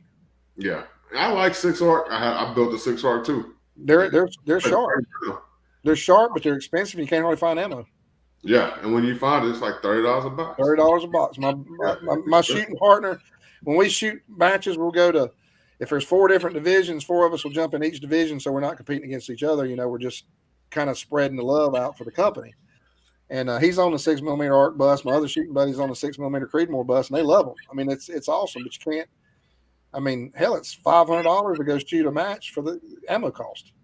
Yeah, nobody can really afford that. No, well, you know, you're paying $500 for the match, and then you're gonna spend $200-300 in ammo for the match. Mm-hmm. I'm just gonna run over to AC and get a bucket of 5.56 and show up. So, is there anything, any surprises that we could like get a sneak peek, an exclusive on? I don't know if there's any major surprises going on right now. The everything. I mean, we've pretty much shot on just about everything that's coming out, except for the SHOT Show stuff, which we really can't. We don't really want to go into because it's a surprise for that. You know, the live streaming and whatnot. We'll do some introductory stuff, but you know, keep watching for AK variants. We will have a lot of that going on. You know, Cameron hangs out in the AK community and responds well to what they need, what they want, what they need to, you know, if we need to clone something, because the Russia stuff's dead. You can't get any of that anymore. Right. You'll continue to see that stuff coming out, you know, in mass. The subcompact gun will be out pretty soon. A lot of stuff will come out around Thanksgiving holidays. We do have custom 1911s, by the way. The guy just asked that. Yeah. We do small batch. The guy that hand makes those pretty much was out for a couple of weeks. He's back. You'll see some more. But, you know, you'll continue to see us launch small projects, you know, over the course of the next, you know, couple months until we get up to SHOT Show. But the big push will be SHOT Show. We'll have Jamin said he wanted to have a big, like the biggest SHOT Show we've ever had this year, and that's what we're planning on with different releases. So we don't want to spoil that yet. So do I need to get on the calendar or something? Because it's not going to be at y'all's booth for a while. You need last year. I'm gonna be honest. It's not just me. I'm not talking the company up or bragging or whatever, but like we couldn't breathe. I mean, we literally. There was times when I had to pull Logan out because she's awesome. She manages all of us, which is terrible. I can only imagine. But we had to pull off to the side and just be quiet for like 5 or 10 minutes because it was so overwhelming. Yeah. It felt like 1,000 people in the booth at any given time. So about halfway through the SHOT Show, I said, let's go take a walk. Let's just go see how everybody else is doing. Let's just go talk to some people and see if they're getting beat up too, right? There's nobody. Mm-hmm. Like I didn't see any booths that were anywhere near as full as we were. Mm-hmm. So, you know, we'll continue to play off that. I get pulled away a lot for, you know, podcasts and conversations and interviews and meetings or whatever. I try to work in the booth as much as I can. And that was the biggest amount of people I'd ever dealt with at any of these conferences, even NRA, which is full of, you know, everyday walk of life people. Right. We were slammed. Well, I want to go to SHOT Show for the experience, but I look for it after going to the gathering this past one. I'm looking more at that than anything going forward because you get, and we'll start doing some releases. I've talked to Jamin. So he's a traditional SHOT Show guy. He loves the SHOT Show stuff. He sees the value in it, just like I see the value in it. But if we're going to get and promote our own show, so to speak, we got to save some of the releases for the gathering. right? Right. There needs to be a draw. And I think other companies, some of the big three gave more money to us than they did SHOT Show last year. SIG pulled completely out of the SHOT Show, but committed to us because it was outdoors and it was a lot cheaper for them. But they were that could have been the SIG gathering if we wanted it to be. I mean, they were 100% on board with anything that we wanted to do. So they're good. Like that type of event just kind of helps everybody, right? I think you're right. You'll enjoy that more than walking around the stuffiness of SHOT. Yeah, I had a good time at SHOT. I'm a new manufacturer myself. Mm-hmm. So we at the gathering, I was able to link up with people like Thrill USA and stuff like that, yep. and network some stuff. Right. I got to try out different products that people had coming out. I got to try out pretty much you all's full product line, and yeah, I was like, okay. So so the bigger guys are going to continue. They love it. I've had, I think SIG and Glock on the way out the door last year was like, we want this next year. Send us a bill. We're good. It was guaranteed in. Just because it's so unique. It's such a. I think all of us, like you'll see the gun companies that are like gun people. Some gun companies aren't gun people. Right. The ones that have gun people like really want to be out with the consumer and engaging and talking and putting it in their hands, because it doesn't matter what another CEO of another company thinks about what we're doing. It don't. Right? I mean, it's cool if somebody gives you a compliment. They don't like it, okay, whatever. Right. But the person that matters is the guy that isn't in the industry, that works hard for a living and wants to come out and enjoy it and spend money with you. And I'd rather go have a beer with him than anybody else. You know what I mean? That's the way I feel about it. I was a PSA customer before I was an employee, so I get it. But like I say, I think going back to that, I think those events are going to be crucial for our industry, and you'll see a bigger trend. I'm already seeing other companies jump on that bandwagon and kind of copy. We were the first. Affiliates did it quite a bit. I think G.R.A.V.I.T.E., 8888 did one for a while and that kind of thing. But I think we were the first big company to embrace a outdoor event with shooting, not just a dog and pony show, with actual live fire. Right. And we're starting to see more people kind of follow the lead on that. Well, you all did it big, and it was an excellent event. Thank you. And I look forward to the next one. She does a good job. There's no doubt about it. That was all Logan. Yeah. And the name of the range kind of threw me off at first. I was like, man, I don't really like that name. Clinton House. But when I got there, everybody was super nice. And, he's purchased another 1,000 or 1,500 acres. That place. 2,000. Yeah, that place is going to be a premier shooting facility.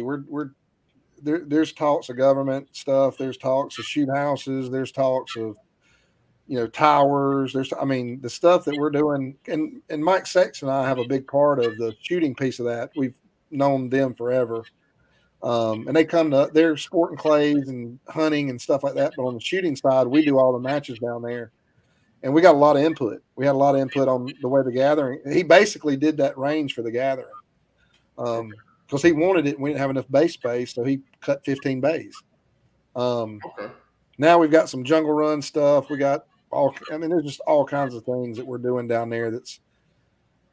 He will end up being one of the premier shooting facilities in the Southeast before it's over. He's that dedicated to it. Okay. I know I got to meet Suits while I was there. I know he shoots there.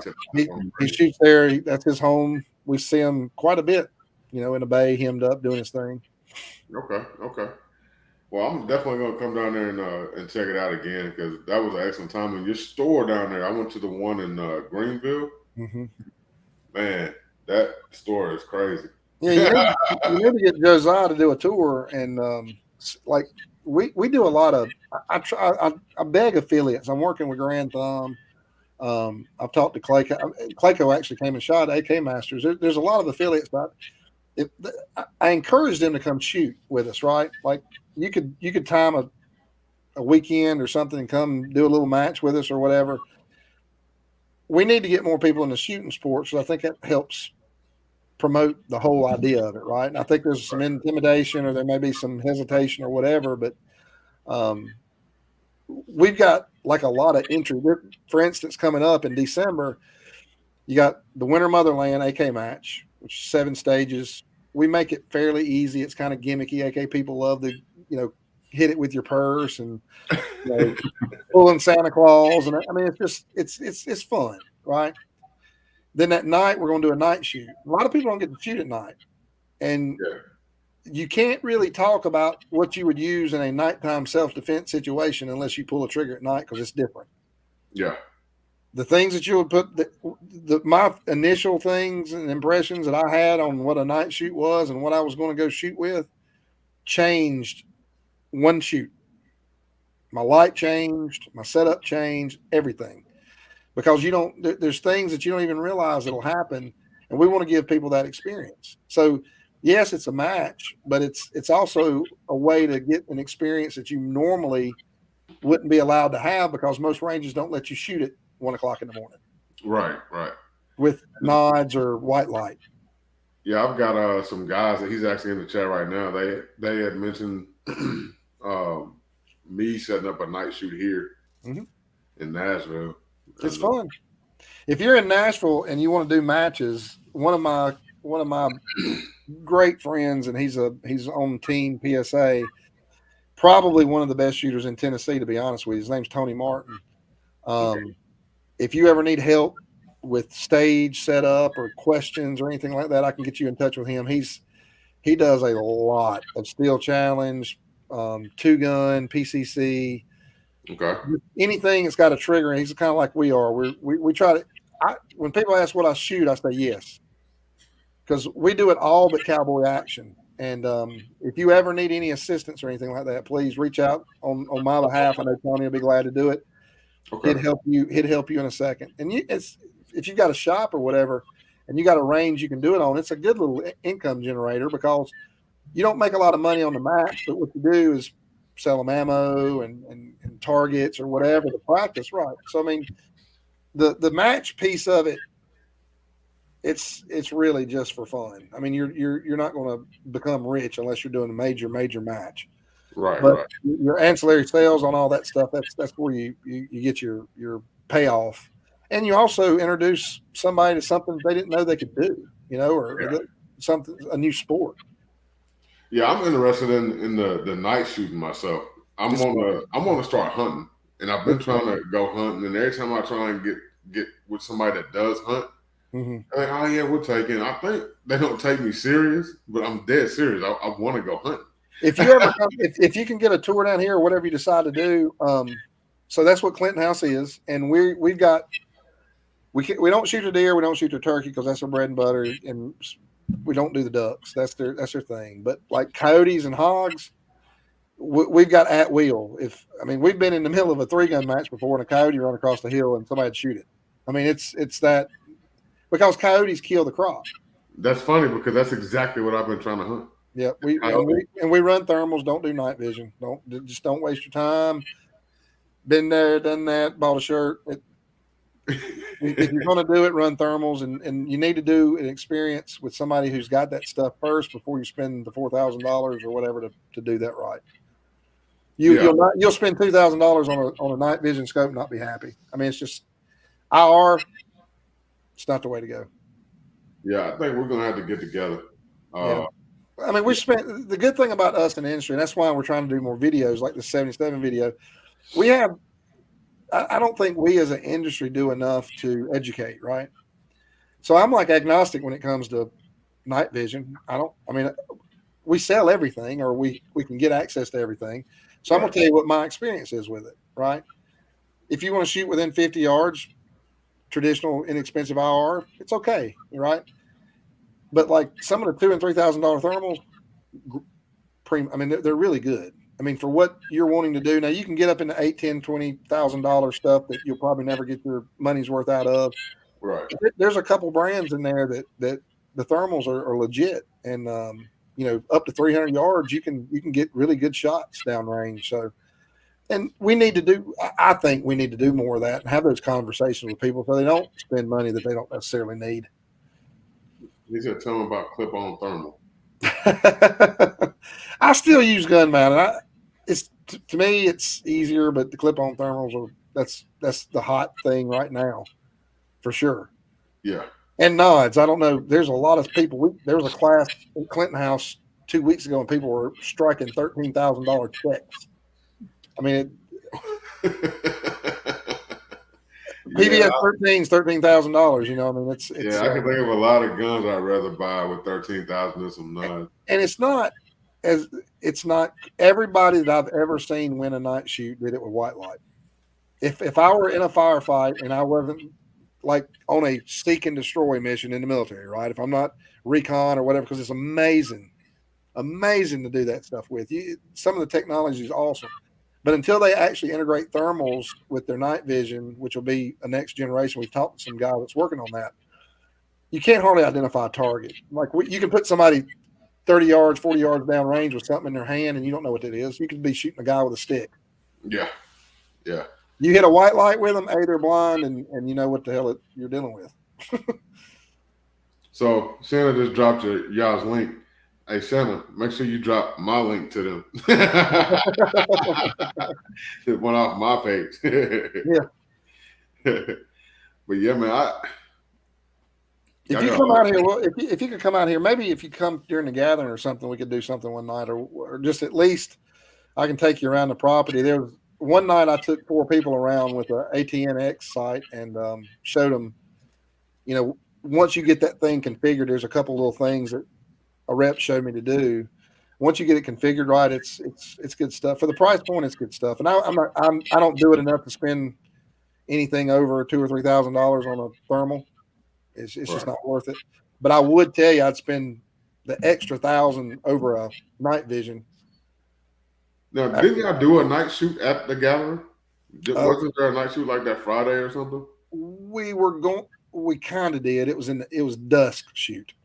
Okay. Cause see, I came the first day, and then she had booked us reservations in Myrtle Beach. So after we did media day, we ended up driving on down to Myrtle Beach. We did one at Snipers Unknown Challenge a couple weekends ago at Clinton House, and it didn't start till like 8 o'clock, 9 o'clock. We weren't done till midnight. It was legit. They cut off all the lights. It was you didn't see the stage until you walked into the box with a light. Oh wow. Okay, so yeah, let's say when I come down there for the gathering, let's try and get together then. Yeah, we'll do something. I mean, I don't have a problem with that. I don't get Josiah to get you over there to me, and we'll ride around and do some stuff. Okay, and I might be able to get down there before then. I'm not sure, but I'll try. I'll let you know if I can. Yeah, let us know. Yeah. Anytime, let me know. I'll hook you guys up. Yeah, man. And as far as like keeping up with you guys, where would they go to keep up with you guys on social media and stuff like that? So we got Palmetto State Army Handguns Group, Palmetto State Army AK Owners Group, Palmetto State Army AR-15 Owners Group. These are on Facebook. Yeah, all those. And there's a couple Instagram, Palmetto State Army Official. For our matches, we got Carolina Shooters Group, which is ran by me and Mike Sexton, who runs Leadstar. I mean, we're all over the place, man. If you put Palmetto State Army in a search bar of a social media site, we're there. Yeah. We do a lot on AR15.com too. That's where the company kind of got our start. AR15.com? Mm-hmm. Okay. Josiah handles that. I'm not a fool. Yeah. So me as a new manufacturer, if I wanted to, I guess we talk about it on the backside, but like, how's it that you all work with all these other companies with distributing their products? Do you all just do the distribution like a drop ship, or are you all actually buying that product? The only way we drop ship, if you get into it's just the drop shipping's hard to manage when you got 90,000 SKUs. So like if you're in a buy group like RSR or somebody like that, that's the easiest way to drop ship through us because we have a data plug-in between their system and our system. Okay. So you sell to RSR, they maintain the inventory, or they maintain the relationship of the drop ship with you. We just maintain a relationship with us and them. Okay. So that's the easiest way to drop ship. Now, normally on some of the smaller companies, J-Mac, for instance, we've helped with him a lot. He does great stuff. Got a great relationship both ways. We consume his products either OEM or on the web. So we buy them and resell them. That's not as we don't do that as much as we used to anymore because most of the products that we sell are drop ship capable. Right. But it has we try to do the other stuff, the traditional type sales more or less than we normally did. Gotcha. I definitely want to keep. If you've got something, what are you manufacturing? What's the ARs? Okay. Yeah. You got your own line, like your own variants and all that, or Okay, I got you. Yeah, I got a variance and everything. I'm actually in the process of getting all that updated because I just moved. Oh yeah. So I had to do an amendment for the address. Yeah, you got like 30 days on either side, I think. Yeah, it's been a minute. They've got it updated on the ATF sites. They just haven't sent me the paper copy. Right. Nobody will move on anything until I get the paper in the hand. That's right. Yeah, I mean, when you get that stuff, pass it over to Josiah. We help, even if it was like one per store to see what what kind of response we get out of it, or a couple on the website. We don't mind doing that. Okay. Especially with affiliates. I mean, that's just the relationship has to be both ways, or it's not going to work. Right. Yeah, and like I said, you guys making some crazy products out here. Y'all putting stuff out. The 5.7, man, I'm in love with it. Believe me, I didn't even know I wanted it. So everybody's been excited, and I hear people ask all the time, how are they producing stuff like the bundle y'all got with the 5.7?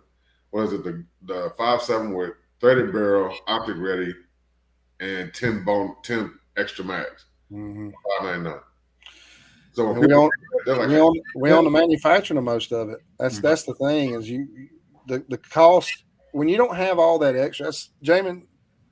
The first thing he explained to me was the PSA success story, which is the old traditional big gun store company would go from manufacturing to distributor to dealer to you. So let's say it's 15% each way, 15. By the time it gets to you, there's 45% markup in that product. Right. That's why normal people, when I was growing up in the 80s, my mom and stepdad didn't have a ton of money really. And we would go to the gun range. I had a little 10-22 and he had a 30-30 that he deer hunted with or whatever. And I'd always see the guys with ARs and they were like, whoa, he's got an AR-15. And I remember my stepdad going like, it was like $1,700. And that was in the 90s. Yeah. They weren't $1,700. I mean, they were, but they only had about $350 in them. And it was just a prestige thing. And if you go back, if you delve deep down in the history of that, they sold them high on purpose so not the normal man could get them. And that's a true statement. They didn't want everybody having AR-15s. There's a lot of people that did not want that to happen. And people like Jamin and other companies before them, Bushmaster, DPMS, they blew up when competitors got their hands on them. Of course, that kind of pushed them up into the limelight. And then Jamin found the ability to mass produce them, and that was at the core of the company. What the whole passing off freedom is about. It's important to us to be able to be affordable. Right. And how is this market like? So I know our store had a very, very good year in 2020 and 2021. It sucks right now. Now it's tapered off. It ain't tapered off. It's hit the damn ceiling and floor. It's I don't. There's a lot of stuff. I don't want to get into a big political rant or anything because I can do that. Jamie and I talk frequently about politics. He feels a lot like I do. But you got the recession. There's a money problem. It's costing people more to fill their tanks. And our customer base they're middle class, guys that's feeding their families, sometimes paycheck to paycheck, small savings or whatever. If you're paying 100% more. I mean, what was gas? $1.99 4 years ago, and now it's creeping up to $455. If you're $55,000 a year income family and you've doubled your gas prices, you got a moderate drive to work, let's say 30 miles. Groceries has gone up at least 20 to 30%. Yeah. If you add that income up, over the course of a month, what we've seen 2 years ago and what we're seeing now, basically everybody took a pay cut of probably $15,000 a year. Yeah. So I can see that. And ammo and guns are not. They're really for self-defense and fun, right? Right. For self-defense, and you use them to go shoot and enjoy and collaborate and all that. Right. But if you can't go have fun and go have range days and get with your boys and shoot beer cans and do that kind of thing because you can't get gas for your truck, then you're not going to buy guns. And I think that's what we're seeing is, unless you have something that's really cool around the $500 range, you're not making a lot of money right now. And that's what we're hearing across the industry based on the people we're talking to. Yeah. A lot of the big Leadstar hasn't sold a $2,000. We were selling PCCs, the high-end PCCs, probably 2 or 3 a week at one point. And it died. A lot of that's got to do with the end of the season washdown. People will run a gun for a season and switch next year. We'll see a push. But last year, people were buying them for Thanksgiving holidays and Christmas, and we're not seeing that. So I think the biggest hesitation is the economy, and then you've got ammo's increased in prices a little bit because we've taken all the Russian ammo out of circulation, right? Right. And then you've got Congress. What's going to happen to the pistol bases? What's going to happen if, let's say, we don't maintain control or something happens or whatever? We don't know what the 2-year push is going to be for them to regain the control, right, for the presidency. And one of the biggest platforms that was ran on during the Democrat race was firearms. They're up until Biden, they didn't touch gun control with a 10-foot pole because it lost them 8 years worth of presidencies. The last time they attempted it, but I think now they've got the support. At least a lot of the smaller portions of the country that tend to vote Democrat, they especially in the upper Northeast, they've got some of the toughest gun laws in the world. Yeah, Northeast and out west. East and upper Northeast and severe out west. They've highest crime rates and toughest gun laws in the world. And just the common man just can't. I don't it's like this thing with Fetterman in Pennsylvania. I don't get it. Yeah, I can't. Like I couldn't go to the. Okay, he's a PA guy. Hillary wasn't a New York person. I mean, I don't know. But there's this. I think Trump did a lot of that, but the parties. Trump did good for while he was there, but there's certain demographics of people that they're not going to support him, even if they are moderate. So, yeah, it's unfortunate. I liked the guy when he was in presidency because I had good gas prices. My 401k was going up. The economy was great, but nobody gives a crap about that. He was a mean tweeter. So, yeah. Now we got to move on, I guess. But I think that's the hesitation that you're going to see, that I'm going to see, that we're going to continue to see out throughout the year is what's coming next. Maybe the election results, when they finalize, they'll settle some of that now. Maybe they won't. But the money situation is not going to go away. We're seeing. I think the interest rate's up now, 7.99. Yeah, I think they said on a 30-year it's 7. People's not going. The housing market's tanking. I mean, it's you can't go have fun and buy guns and shoot ammo when you're about to pay 8% on a house tax and your gas is up, $2 a gallon. When you're unsure, I think it's one word is unsure. People are unsure about the future, and when that happens, everything else they back off of, and you just focus on the essentials. You got to hoard cash. I mean, you got to have cash on hand for Christmas. Christmas is coming up. Thanksgiving sales are coming up. Yeah. Usually we slow off up until Thanksgiving Day, and it picks up, on Black Friday. Because me as a consumer, I look at it 2 ways. I'm not a mega millionaire or anything like that, so I have to watch my money just like everybody else. And I wouldn't go buy I had to go buy some appliances the other day, unfortunately, but they did give me the Black Friday special. So I would be hesitant to buy anything until Black Friday because you're going to get a couple $100 savings on a big purchase. So naturally, you're not going to go out and spend a lot of money the 1st of November if you know you're going to go, spend your Christmas load on Black Friday. But the problem is like the Black Friday deals now. It's basically going back to normal price. It is. You're not really getting a deal. You're paying what it normally costs. You're right, especially on electronics. I don't know if you had to buy electronics or anything lately, but it's stupid. Yeah, I just moved a couple months ago, so I had to get a new TV and washer and dryer and stuff. Everything went up. Yeah. Everything is stupid right now, man. Yep. I need a truck, but I'm not stupid enough to buy one because they're 50. There's a guy down the road with a 2013 Toyota Tundra with 48,000 miles on it. He's wanting like $28,000 for it. Yeah. The people that come in our store, they look at when they come in. They used to come in and you could just be like, "Hey, this is the greatest gun ever made," and they're like, "Okay, cool, I'll take 2." Yep. And now they come in and they're like, "All right, this is what I'm looking for. This is what I'm spending.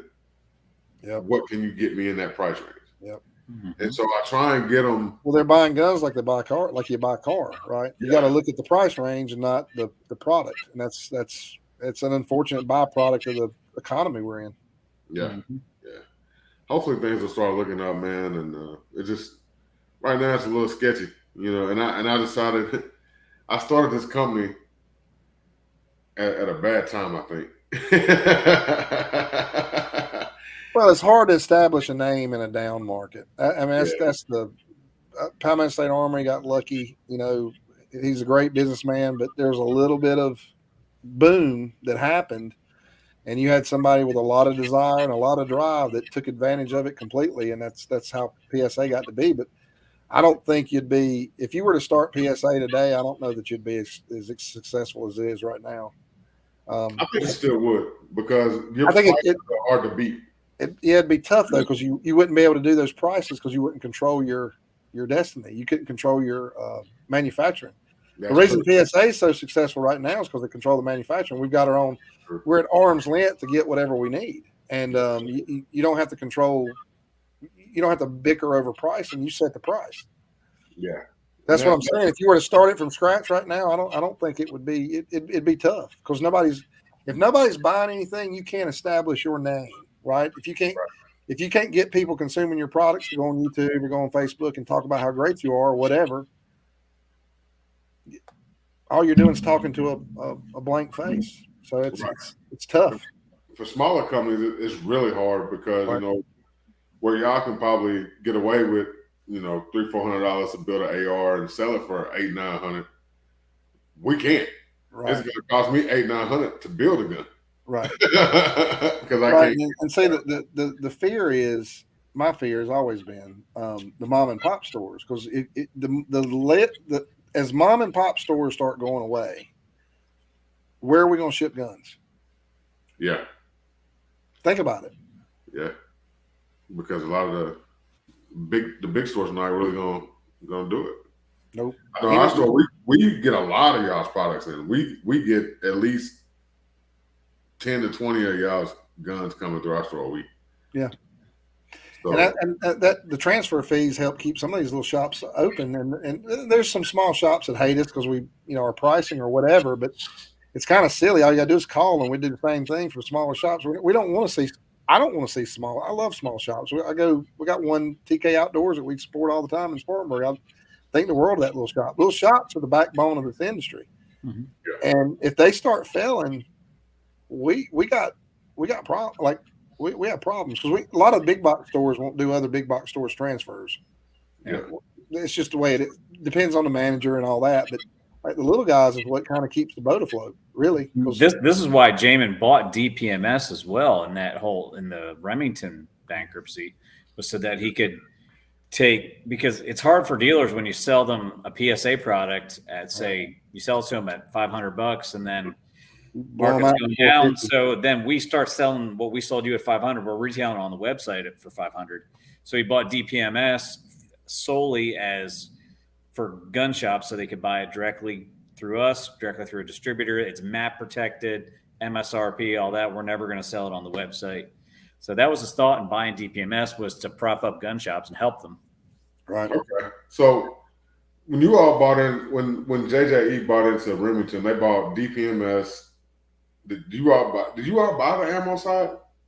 No. Or did Vista Outdoors bought that, right? Vista. Mm-hmm. Yeah. Okay. Yeah, we got H&R Storm Lake, DPMS, AAC suppressor. AAC, and which am I missing? Harrington, H&R. H&R. Okay. And Parker. I think they sold Parker. Yeah. We didn't want to do anything with Parker shotguns, but did you mention Storm Lake? Yeah, Storm Lake. Y'all got Storm Lake too? Yeah, we're gonna do some cool stuff with Storm Lake, some different barrels and whatnot. AR barrels too. I'm working right now on a MOA guarantee barrel, which I'm gonna release as part of a competition platform and a new line that we're developing. So yeah, I've used their barrels in a Glock 26 I had. Mm-hmm. Storm Lake's good. They were good. We got all their prints, got all their material call outs and all that stuff. So we'll eventually revive it. It's just not. It hadn't been a priority yet, but that's something we're working on.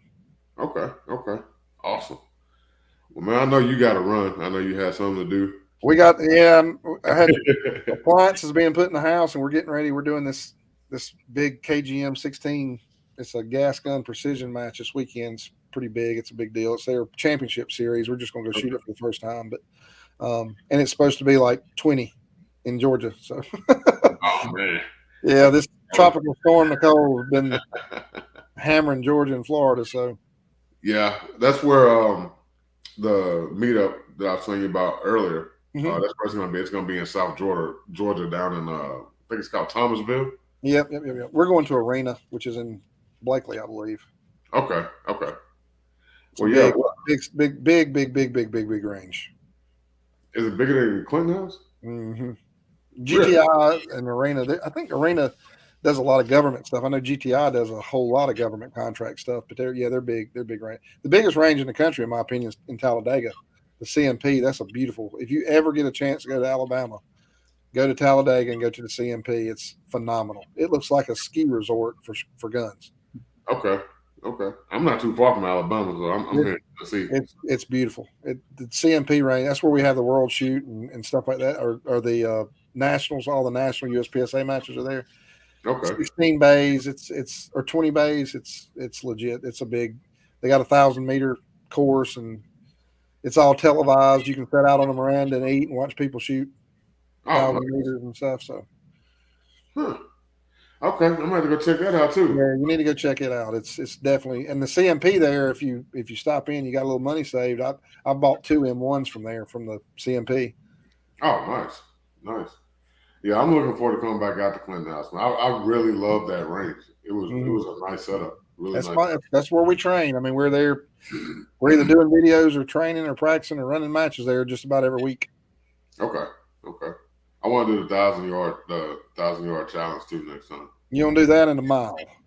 The mile, that's it. We got 1,000 yards 5.56 challenge. You got to go 3 for 5, and then we got the mile challenge, and now we have a 2,100 yard challenge. Okay. Just over a mile and a quarter. So the mile challenge, you got just one time, or you got to get 3 out of 5. You hit it. I think Sexton used to make you do 2 out of 5, but we changed it. It's you hit it the first time, you get a coin. If you hit it with a PSA gun, you get a coin from me. Okay. Well, then I'm gonna try and hit it with a PSA coin. Yeah, and 6.5. The 6.65 Creedmoor is like 3.7 second flight time, 3.4 to 3.7 depending on tailwind. So it's you pull the trigger and it's like the longest 3.5 seconds you'll ever have. Everybody wants that coin, you know. We had the affiliate day that Josiah had. We had was it 26 people? Josiah? It was in the 20s. 26, 27, 26 people that day shot the mile. How many hit? All of them. Yep. Except one, maybe. Wasn't there one guy? Or did I thought everybody in. I think one guy did. I think his daughter did, but he didn't. Oh, that's embarrassing. She hit on the first shot. That's embarrassing. Yeah. Well, yeah, I look forward to working with you guys. You know why? Women listen.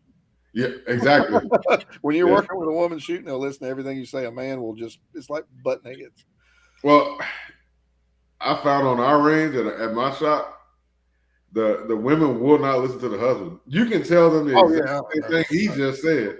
Yeah. And she's still not going to listen to him. She's like, he told me to do this. No. And then that's the same thing I said.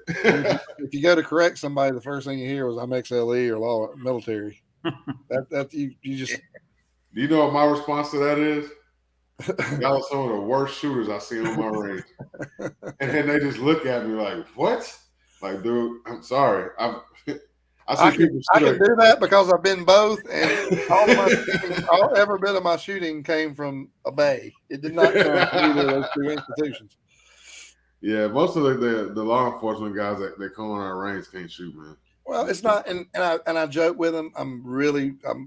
Some of my dear friends are law enforcement, still law enforcement. I shoot with some of them, but in their defense, their departments don't give them but like 50 rounds a year to practice, and then they expect them to shoot under fire when something goes wrong, and it's just not. I mean, well, we got agencies here that pay for them. They pay for a contract for them to come shoot for free, and they give them like $100 a month. That's and awesome. They'll just take the ammo and stack it up and never come shoot. That's on them. Until it's time to qualify. That's on them. That's on them. I know a lot of times when we do a law enforcement contract, significant law enforcement, 10 rifles or more through Lead Star, I'll take several cases of ammo, and Mike and I, or just Mike, or if I'm available, we'll go. We do little classes with them, kind of like a safe handling, cleaning, shouldering, especially female officers or younger officers that may not have shot an AR-15. They don't know. Right. And a lot of the guys in law enforcement, they don't have time to train or whatever. So we do a little. We've done some demos for them and stuff. So yeah, we'll do whatever we can to help them. But you're right. I mean, they don't, for a multitude of reasons. I've always said carrying a gun don't make you a shooter. It is what it is. Yeah, exactly. Well, man, go ahead and handle your appliances and do your thing. I greatly appreciate you coming on. Everybody appreciate you coming through. Absolutely. And we're definitely going to have you back on. You got a lot of information here. And maybe we can talk you into some secrets next time. It's too close to shot. If it was after shot and we was getting closer to the gathering, I'd leak some stuff. But we got, like I say, there's some cool stuff. There's some cool, neat things coming out. This is why I always invite Chad on the podcast. He's got a lot of good info. People tell me I'm quiet. In person, I'm not quiet, but I just keep my mouth shut and let him talk. Well, I talk a lot. I'm an extrovert. I'm an extrovert. Well, but I'm engulfed in the industry. That's the thing. I mean, I try to be able to talk whatever. If you want to talk ballistics, if you want to talk guns, if you want to talk scopes, if you want to whatever. I try to know a little bit about everything so that customers come up and have a conversation. At least I don't sound as dumb as I look sometimes, but I enjoy it. I mean, I'm a gun guy. I'm a gun guy first, and I've said that since day one. Yeah, I didn't get to meet you at the gathering. I got to holler at Josiah for a minute. Me and Queen, we managed to get in without getting our badges. So I was like, "Hey, did you get your thing?" And I was like, "No." It's about that time he came flying by on a little golf cart. I went, "Hey, Josiah." He rode us up there and brought us back. But yeah, that was. Yeah, I mean, next time, finally, we were so big. The first day, that media day, that was the first time we had held it. We've been to Clinton House 1 billion times, but that event's different. It's got a different feel to it. Mm-hmm. That's the first time we'd been out there in Logan. I try to. I'm a boots on the ground guy. You'll never see me walking around watching somebody shovel. That's if there's stuff that needs to be done, I do it. Because I'm in a support role to her. This is her thing, and if she needs something moved around, whatever, I'll go do it just like everybody else will. But that media day was rough because people come in, they want flags, they want I need this. I need this table. I need this tablecloth, or I need a target, or it's just one thing after another. And we learned a lot from it. So it may not be as stressful next year, but it was still a big learning experience, and we got busy pretty quick. Okay, yeah, I can see that. Yeah, Yeah, I had a great time. I'm glad. Looking forward to it. I look forward to hanging out with you guys at SHOT Show for a little while. Yep. And like I said, I definitely appreciate y'all coming through. Is there anything else y'all want to say? Because I know you got to run. Nope. Anything else? Any other No, social good. medias you want to put out there? That's it. I mean, it's to the point now. I have a list this long. If I tried to put them up, if you search Palmetto State Army, I got a competitive shooting group, AK group, AR group, Jackal group, Dagger group. There's a users group that's run by Zane. He's one of our affiliates. I mean, we've got tons of social media presence. Okay. What is a And flex? our YouTube channel? We got our YouTube channel too. We're trying to put content up there pretty regularly. And I've got this 77 grain. The video, two things people were doing. They were talking about the ballistics effect of a 77 at 1,000 and what my gun was. And I did 2 videos a day explaining my gun setup, because a lot of people want to get into competitive shooting. They just don't know where to start. And I've bought so much crap that don't work. If I can prevent that from somebody else, I'll do it. And all of my guns and all of my shooting buddies' guns are in their final form pretty much. So I explained that, and then we did the 77 grain video. So we're always trying to put content up to engage with consumers. It's just, if anything, just from informative approach. Yeah, and you can get a lot of information about products and stuff coming out too. Because I've noticed, like, right before stuff launches, you'll go on and we try to. I go everything that comes out. I have some part of testing, and I was like, why don't we video this? I'm down here doing it. I go shoot it and bring our shooting team in, and they'll shoot it, and the engineers are there biting their fingernails and sweating. Because if you ever want something broken, you put it in a 3-gunner's hand and tell them to go shoot. That's the fact. Or you put it in Mac's hands and he'll break it. Military Arms Channel. Yeah. Yeah. Well, I'm going to be. True.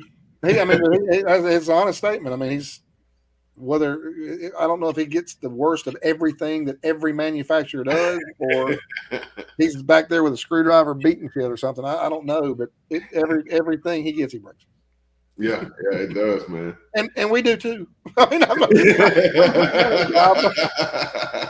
I broke a camera today, so that wasn't your fault, though. We're gonna blame the hurricane. It was raining, the wind was blowing hard. What are you gonna do? Anybody got any last minute questions? If you got a question, you better throw it out there now. But yeah, man, I'm gonna send you the link to this video I'm working on for this 5.7. Okay. I'll let y'all check it out before anybody else. Do it. I already dropped the unboxing video, and this is a 300 round follow-up video, so I got to finish doing some little editing to it, and then I'll get it over to you guys so you can check it out.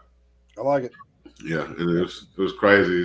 I was like, I guess God was listening to me, because I was like, please put out some 5.7, and then you spit it right out. I was like, okay, it's coming. That's close too, to be honest with you. We're going to use a VMAX as the projectile. Okay, nice. And how close is it? Say Black Friday. I was over there. I know it'll be. I'm pretty sure it's going to be by SHOT Show. I'm 99% sure it's going to be by SHOT Show, but don't 100% quote me on that. The problem is that machinery's built overseas. It's really expensive, really high-end machinery.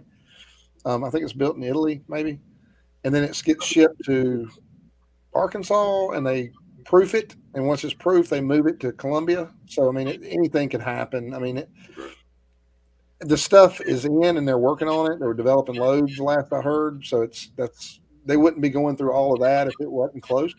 Okay.